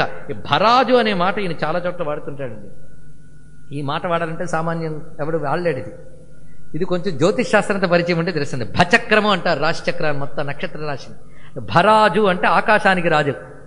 భరాజముఖ అంటే సూర్యుని వంటి కాంతి కలిగిన వదనము గలవాడా. భరాజముఖ సాకేత రాజ సద్గుణ త్యాగరాజనుత చరణ రాజన్య విభుదగణ రాజాదులెల్లా నిన్ను పూజింప కాచినారు ఈ జగము పాలింప మేలుకోవయ్యా. ఆ రాజరాజుని తన బతుకును పాలించేవాడు, ప్రపంచాన్ని పాలించేవాడు ఒకడే. ఇంకో కీర్తన మీకు ప్రసిద్ధి. మేలుకో దయానిధి మేలుకో దాశరథి మిత్రోదయమవు వేళ. మిత్రోదయం అంటే సూర్యోదయం. నారదాది మునులు సొరులు వారిజభవుడిందు కళాధారుడు నీ సన్నిధిలో కోరికలు కాచినారు. మనం చాలా మేధావులు. భగవంతుడు నిద్రపోతాడండి, చాలా తెలివితే అట్లా మనకి. అందుకే ఇలా ఉన్నాం, ఏం చేస్తాం. పాపం త్యాగరాజు గారికి అంత తెలివితేటలు. భగవంతుడు లేవడు, భగవంతుడు తినడు, భగవంతుడు నిద్రపోడు, కానీ నువ్వు లేస్తావు, నువ్వు తింటావు, నువ్వు పడుకుంటావు. నీ ప్రతి దశలో భగవంతుడు కనిపించడం కోసం నువ్వు మేల్కొంటూ ఆయన మేల్కొలుపు, నువ్వు తింటూ ఆయనకి తినిపించు, నువ్వు పడుకుంటూ ఆయన పడుకోబెట్టు, అయిపోయింది. నీ జీవితం అంతా భగవన్మయమైపోతుంది. అందుకు పెద్దవాళ్ళు ఇవన్నీ పెట్టారు. ఇవి తెలియాలి అంటే ఈ మతంలో పుట్టే అదృష్టం ఉండాలండి, ఇవి చేసే భాగ్యం ఉండాలి. పైవాడికి ఏం తెలుస్తుంది? ఇవన్నీ కూడా భగవంతుని కూడా తనతో పాటు పెట్టుకుని తిరుగుతూ వాడికి భోజనం పెడుతూ బతికినటువంటి భగవంతుడిని దగ్గర చేసుకున్న వాళ్ళు హిందువులు. ఎవరు చేయగలరు ఇక్కడ? ఇంకెక్కడున్నాయి మేలుకొలుపులు, ఇంకెక్కడున్నాయి పవళింపులు, ఇంకెక్కడున్నాయి దగ్గరతనం? భగవంతుడిని బాలుణ్ణి చేసి ఎత్తుకుని ఆడుకునే భాగ్యం దొరికిన హిందువులారా నమో నమః. ఇక్కడ ఎలా ఆడుకుంటున్నాడు చూడండి. ఆయన మేలుకొలుపు అయిపోయింది కదా, పైగా రాజరాజాది దిగ్రాజులెల్ల వచ్చినారు రాజనీతి తెలియ. ఏం మాట చెప్తున్నాడు! నేను ముఖ్యమైనవి తీసుకుంటాను ఇక్కడ. స్వామి, నీ కొలువు దగ్గరికి ఎవరెవరు వచ్చారంటే నారదాదిశ్వరులు మునులు వచ్చారు. ఎందుకు? నేను కీర్తించుకోవడం కోసం. మరొకవైపు రాజులందరూ బారులు తీరున్నారయ్యా. రాజరాజాది దిగ్రాజులెల్ల వచ్చినారు. రాజరాజాది అంటే కుబేరుడు, రాజరాజు అంటే కుబేరుడు. రాజాధిరాజాయ ప్రసహ్య సాగినే నమో వయం వై శ్రవణాయ కుర్మహే. రాజరాజాది దిగ్రాజులు, కుబేరుడు ఉత్తర దిగ్రాజు కదా, అలా మిగిలిన దిగ్రాజులు, దిక్పాలకు. మేమనేది సూర్యవంశరాజులు చంద్రవంశరాజులే కాదయ్యా, దిక్కులకు రాజులు కూడా వచ్చి కూర్చున్నారు. ఎందుకు వచ్చారు తెలుసా? నువ్వు పొద్దున్న లేచి మంచి మాటలు చెప్తే రాజనీతి తెలియ, నీ నుంచి రాజనీతి నేర్చుకోవడం కోసం వచ్చారు ఇక్కడ అన్నారు. అంటే రామచంద్రమూర్తి అంత రాజనీతిజ్ఞుడు. రాజనీతి ధర్మం ఎలా ఉండాలో తూచా తప్పకుండా పాటించిన మహాత్ముడు గనక ఆయన నుంచి నేర్చుకోవాలి రాజనీతి అని రాజులందరూ వచ్చి కూర్చున్నట్ట. అందుకు లేచి చక్కగా పాలించాలి నువ్వు, వీళ్ళందరికీ చెప్పు. ఎంత అందంగా మాట్లాడాడు. తర్వాత రామచంద్రమూర్తికి ఇంకా మజ్జనాలు పూజలు చాలా ఉన్నాయి. ముఖ్యమైన కొన్ని ఘట్టాలే, కొన్ని మాత్రమే నేను చెప్తున్నాను, ఇన్నే అని మాత్రం అనుకోవద్దు. స్వామికి తిలకం పెడుతున్నారండి. మనం కూడా రామచంద్రమూర్తికి తిలకం దిద్దుతాం. ఆనాడు తిలకం పెట్టింది ఎవరు? కౌశల్య. అహల్యమ్మ తిలకం పెడుతుంది రామచంద్రమూర్తికి. ఆ తిలకం పెడుతూ అంటుంది, ఆ తిలకం పెట్టడం దిద్ది తెచ్చడం ఇదే పని. శాప విమోచన అయిపోయిన తర్వాత రాముడికి ఆతిథ్యం ఇస్తూ తిలకం పెడుతుంది. పెడుతూ అంటుంది, నీకు ఇప్పుడు ఎర్రని తిలకం పెట్టాను కదా, ఈ తిలకం ఎక్కడి నుంచి వచ్చింది? ఒక మునికాంత తిలకం ఎక్కడి నుంచి తెస్తుందండి? దుకాణం నుంచి కొనుక్కొస్తుందా? అడవుల్లో దొరికే గైరిక ధాతువుల్లోంచి తీసుకొచ్చి తిలకం పెడుతుంది. ఆ తిలకం, ఆ గైరిక ధాతువుని తీసుకొచ్చి మెదిపి తన యొక్క చేతికి పెట్టి రామచంద్రమూర్తికి పెట్టి, అందగాడి ముఖంలో అలా అద్దీయకూడదు, అందంగా దిద్దాలి. కొసలు తీరుస్తుంది అందంగా దిద్దుతూ అంటుందట, నా ఎదలో నిన్నెత్తురులు నాగను గైరిక ధాతువు అన్నది ఇక్కడ. ఇప్పుడు పెడుతున్న ఎరుపుతనం ఈ గైరిక ధాతువు ఎరుపు అనుకోకు, నా గుండె నెత్తురు కూడా తిలకంగా పెడుతున్నాను నీకు, నా హృదయం ఇస్తున్నాను, ప్రాణముతోడ పెట్టేదని, నా ప్రాణంతో కలిపి పెడుతున్నానయ్యా, తీసుకో పెట్టుకో అంటూ ఉంటే అక్కడ ఇంకా పంపరా, మేము పెడుతూ ఉన్నాం మిథిలా నగరానికి అన్నట్టు తిరుగుతున్నట్టు అక్కడ ఎవరు? విశ్వామిత్రులు మొదలైన వాళ్ళు. ఈ తిలకమ్ము దిద్ది తిచ్చుడుకు ఎప్పుడు అంతుండదో ఈ రామ, మా వారికి వెళ్ళాలని లేదు, నాకు పంపాలని లేదు, నాకు సామెత. ఈవిడ ప్రేమగా దిద్దుతూనే ఉంటుంది, తిలకం దిద్దుతున్నా నెపంతా అలా ఉంచేస్తుంది. ఆవిడ భక్తితో చూస్తుంది కదా, భక్తి వత్సరుడు ఉండిపోతాడు, దీనికి ఎప్పుడు అంతుండదు. అందుకే అక్కడ మునులు వేచెదరయ్య ముద్దు బిడ్డ వన్నులెత్తిరుసుమి బండ్ల పైన, అది వాళ్ళు అగ్నిహోత్రాలను సిద్ధం చేసుకుని రెడీగా ఉన్నారు, వెళ్ళవయ్యా వెళ్ళి అక్కడ మిథిలా నగరానికి చేరుకో అని చెప్తే రామచంద్రమూర్తి అంటాడు, నా నొసట ఇద్దరే ఉంచినారు తిలకం. ఎప్పటికి ఇద్దరే పెట్టారు, ఒకరు అమ్మ కౌశల్యను, అమ్మ కన్న ప్రేముడి అహల్య అన్నాడు ఇక్కడ. కౌశల్యాదేవి పెట్టింది, అమ్మ కంటే ప్రేమ కలిగిన అహల్య పెట్టింది అని అహల్యతో అనడు ఈ మాట. అహల్య అతనడిని శతానందుడితో మిథిలా నగరంలో చెప్తాడు మహానుభావుడు. అక్కడ ఏం అందంగా చెప్పారండి కవి సమ్రాట్ విశ్వనాథ వారు కల్పవృక్షంలో ఇక్కడ. అయితే ఆ కౌశల్య ఏం తిలకం పెట్టిందో గాని, ఆ స్వామి మన అహల్యమ్మ ఏం పెట్టిందో గాని అంతకంటే ప్రేమగా పెట్టారు త్యాగరాజ స్వామి వారు. కృష్ణ మన రామచంద్రమూర్తికి తిలకం పెడుతున్నారు, ఎంత అందంగా పెడుతున్నారు చూడండి. రక్ష బెట్టరే దొరకు రక్ష బెట్టరే, ఇది రక్ష పెట్టడం అంటే తిలకం పెట్టడం అండి, తెలుసుకోండి. అందుకే తిలకం పెట్టుకోవడం, బొట్టు పెట్టుకోవడం రక్ష. అంతేగాని ఉన్న రక్షలు తీసేసే మతాలకు వెళ్తే అసలు రక్షణ లేకుండా పోతాం, గుర్తుపెట్టుకోండి. ఇక్కడ రక్షణనిచ్చే మతం హిందూ మతం. బొట్టు పెట్టుకోవాలి. ఎందుకు అంటే శాస్త్రం చెప్తుంది, లలాట ఫలకానికి యోగశాస్త్రం ప్రకారంగా జ్ఞాన బల తేజో వీర్య కేంద్రం, ఇది చెప్తున్నారు. లలాట్ అంట జ్ఞాన బల తేజ వీర్య, ఈ నాలుగింటికి కేంద్రం అంటే ఇక్కడే. కనుక దీనికి భగవద్రక్ష కలగడం కోసం భగవద్విభూతి కలిగినటువంటి భస్మము తిలకము ధరించడం అనేది పెట్టారు. వాటిని ధరింపజేయాలి. అందుకు రక్ష బెట్టరే దొరకు రక్ష. రాముడికి మనం రక్ష పెడతామా? రాముడు మనకు రక్షిస్తాడా? రాముడి నుంచి రక్ష కోరుకుంటే సకామం, రాముడికి రక్ష కోరుకుంటే నిష్కామం. అది ఇక్కడ భగవంతుడు బాగుండాలని కోరుకోవాలండి, అంతేకాదు గొప్ప మాట కూడా ఉంది, ఎవడు భగవంతుడు బాగుండాలని కోరుకుంటాడో వాడి బాగు భగవంతుడు చూసుకుంటాడట. అందుకే మనంతరం కూడా భగవంతుడి శరీరం బాగుండాలనుకోవాలట. భగవంతుడి శరీరం ఏది? త్రిభువన వపుషం విష్ణుమీశన్నమామి, ప్రపంచం భగవంతుడి శరీరం. కనుక భగవంతుడు బాగుండాలి అంటే అర్థం ఏంటంటే ఈ ప్రపంచం క్షేమంగా ఉండాలి అని అర్థము. అందుకే జయితు జయితు జయితు అని భగవంతుడిని ఎందుకన్నాం? అంతేకాదు మహానుభావుడు పెరియాళ్వారికి నారాయణుడు దర్శనమిచ్చాడు. ఇచ్చిన వెంటనే ఆహా నాకే దర్శనమిచ్చాడని మురిసిపోవచ్చుగా, మురిసిపోలే. ఇంత అందం రోడ్డు మీదకి వచ్చేసింది, దిష్టి తీయాలని పల్లాండు పల్లాండు పల్లాయి రత్తాండు అన్నాడు. మా దిష్టి తీశాడు. ఆ ప్రేమ తెలియాలండి. ఆ ప్రేమ వాళ్ళు భగవంతుడి నుంచి ఏమి ఆశించరు, వాళ్ళు భగవంతుడికి ఏమి ఇస్తామని అనుకుంటారు వాళ్ళు ఇక్కడ. అందుకంటున్నాడు రక్ష బెట్టరే దొరకు రక్ష బెట్టరే. ఎలాంటి వాడికి మేము రక్షిస్తున్నామో తెలుసా? వక్షస్థలమున వెలయు లక్ష్మీ రమణునకి సాయ రక్ష పెట్టరే దొరకు రక్ష పెట్టరే. ఎలాంటి దొరకంటే సీతాకరమును బట్టి చెలగిన దొరకు, వాతాత్మజునికి చేయి వశమైన దొరకు. ఎంత అందమైన మాట వేశారండి. వాతాత్మజునికి చేయి వశంట, హనుమంతుడి చేతికి అందుబాటులో ఉన్నాడు. ఎవడికి దొరకని వాడు హనుమంతుడికి దగ్గరగా ఉన్నాడు. వాతాత్మజుని చేయి వశమైన దొరకు, సీతాకరమును బెట్టి చెలగిన దొరకు, పురుహూతాదులు రక్షింప బాహుజుడైన దొరకు. ఇంద్రాదుల్ని రక్షించడం కోసమని ఆ మహానుభావుడు ఉత్తమమైన క్షత్రియుడయ్యాడు. బాహుజుడు అంటే క్షత్రియుడు. ఈ మాట ఎవడు వాడగలడండి ఇక్కడ? ఎంత పురుషోక్తం విషయం తెలియాలి. బాహురాజన్యకృత తెలిస్తే తెలుస్తుంది.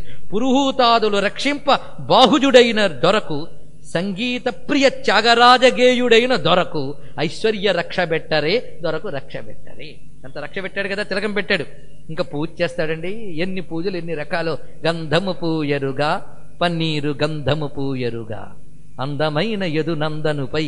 అయ్యా రాముడా యదునందనుడా? ఆయనకి అలాంటి వేవి లేదు. అందుకే మురఖరహర రారా రారా అన్నాడు ఆయన. మురహరుడు అంటే కృష్ణుడు, ఖరహరుడు అంటే ఖరదూషణ సంహారం చేసిన రాముడు. ఇద్దరు కలిపిశాడు ఆయన. రామకృష్ణ అనుకున్నాడు. ఏం పోయి గంధము పూయరుగా. అంతేకాదు ఎన్ని ఎన్ని చెప్పాడు అందులో. హారతులు ఇయ్యరుగా, ముత్యాల హారతులు ఇయ్యరుగా, వివిధ విధాలుగా రచించారు. అయితే ఆ గంధము పూజలుగా మాత్రం నౌకా విజయంలో గోపికలందరూ కృష్ణుడికి చేస్తున్న పూజ అది భావిద్దాం. ఈయన స్వామికి ప్రీతి ఏమిటి? తులసీ దళాలు. మనం తులసీ దళాలు పూజించి సంతోషం ఇమ్మని అడుగుతాం, కానీ తులసీ దళాలని సంతోషంగా పూజ చేస్తున్నాడు ఇక్కడ. తులసీ దళములచే సంతోషముగా పూజింతు. అంత సంతోషంగా పూజిస్తున్నాడు. ఎన్ని పువ్వులున్నా తులసి ముఖ్యం గనక, పుష్పసారం తులసి గనక ఆ మాట. పలుమారు చిరకాలము పరమాత్ముని పాదములను తులసీ దళములచే సంతోషముగా పూజింతు. పలుమారు చిరకాలం, చాలాసార్లు చేస్తాను, ఎప్పుడు చేస్తాను. వీటితో పాటు సరసీరుహ, పున్నాగ, చంపక, పాటల, మరువక, కరవీర, మల్లికా, సుగంధరాజ సుమముల్ ధరనివి ఒక పర్యాయము ధర్మాత్మను సాకేత పురవాసుని శ్రీరాముని వర త్యాగరాజనుతుని తులసీదళములచి. ఇలా ఆయన ప్రతిదీ అనుభవిస్తూ పూజ చేశాడు. ఆయన కీర్తనల ద్వారా మనందరం రామచంద్రమూర్తికి పూజ చేసుకుంటున్నాం. ఇంకా పాలు పెడతాడండి, నైవేద్యం. పాలు మాత్రమేనా, షడ్రసాలు ఇస్తూనే పెడతాడు.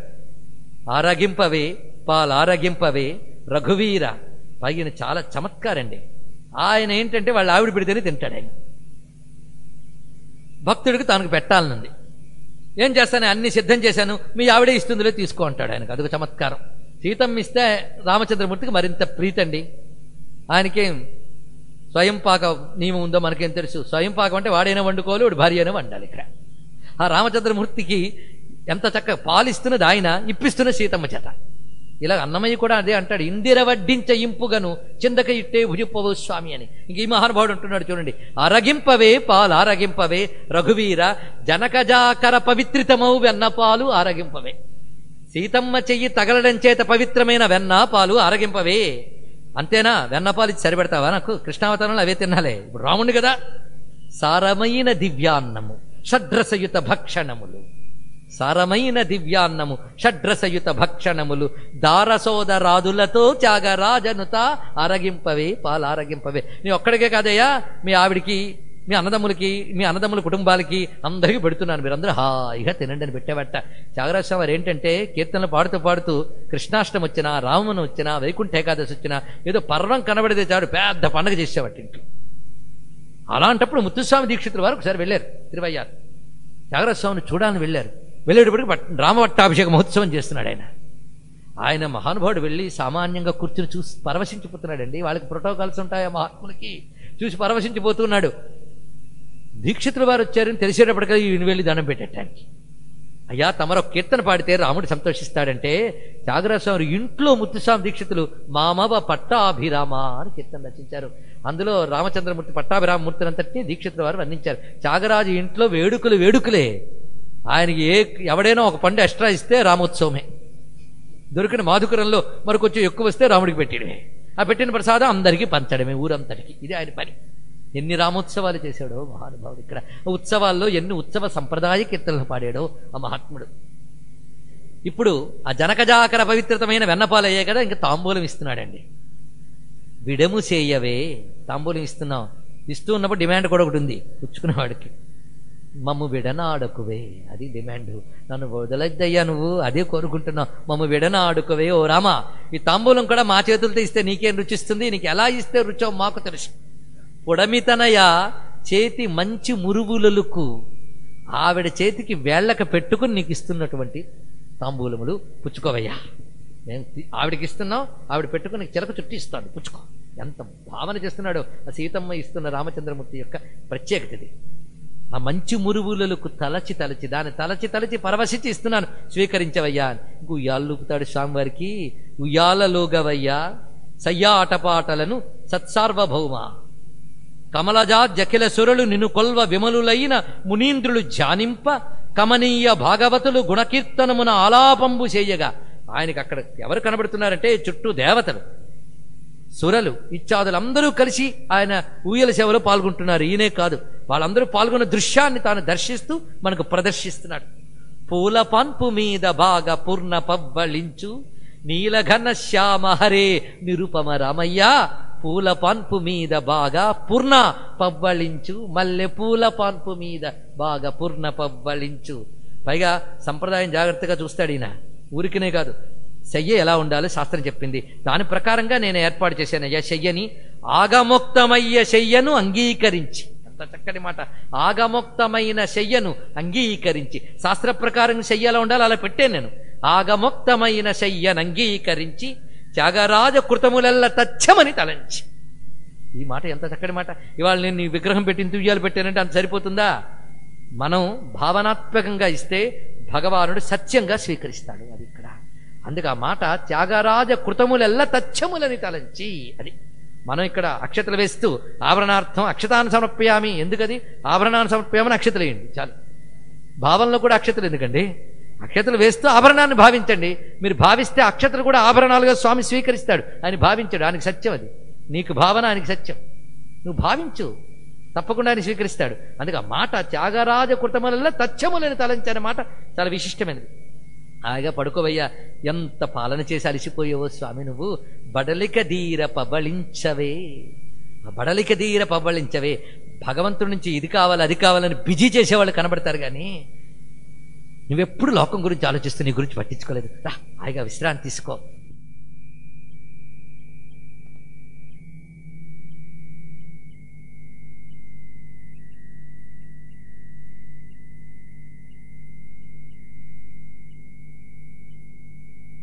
నిద్రపోవయ్యా.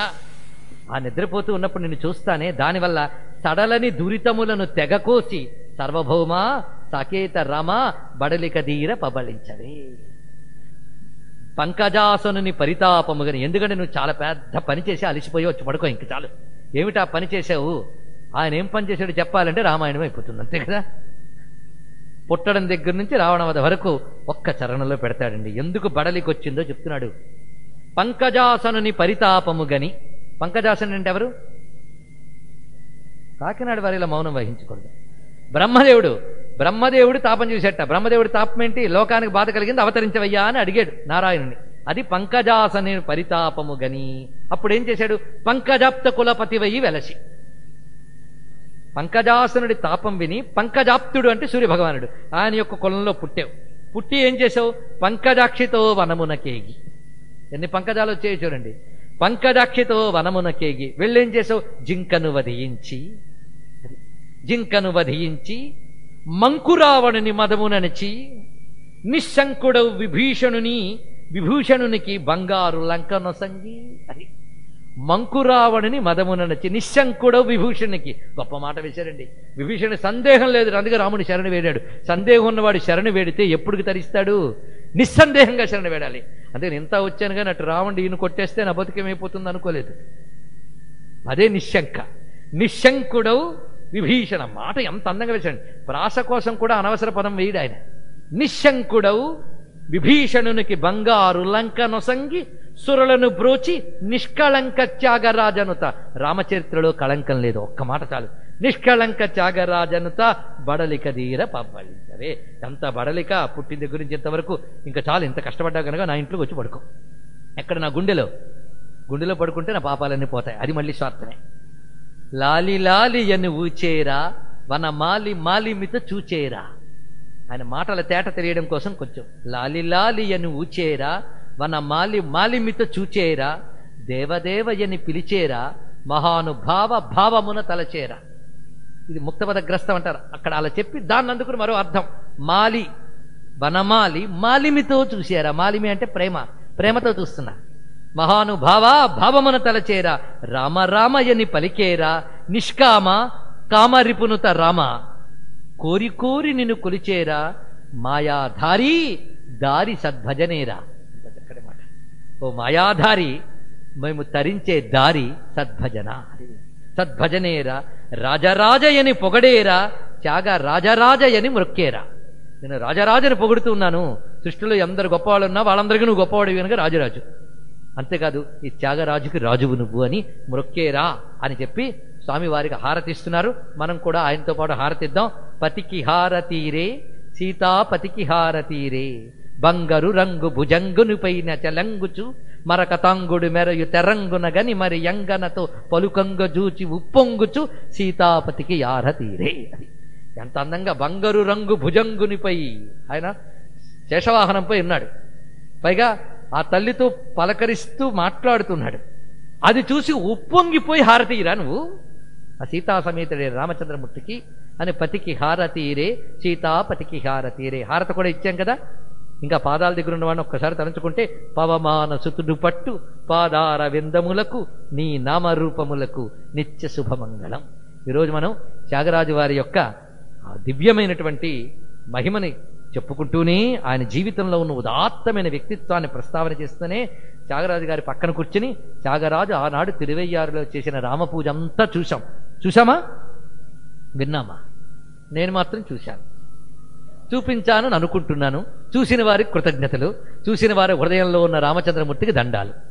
ఇవాళ పూజ పెట్టుకుని కూర్చున్నాడు కదా రామచంద్రమూర్తి, ఆయన పాదాల దగ్గర కూర్చున్నాడు కదా పవనాత్మజుడు వాతాత్మజుడు. వాళ్ళు మన చేత రేపటి నుంచి రామాయణం చెప్పిస్తారు. త్యాగరాజ రామాయణాన్ని మనం రేపటి నుంచి చెప్పుకోబోతున్నాం. సర్వం శ్రీ త్యాగరాజ వినుత రామచంద్రార్పణమస్తు.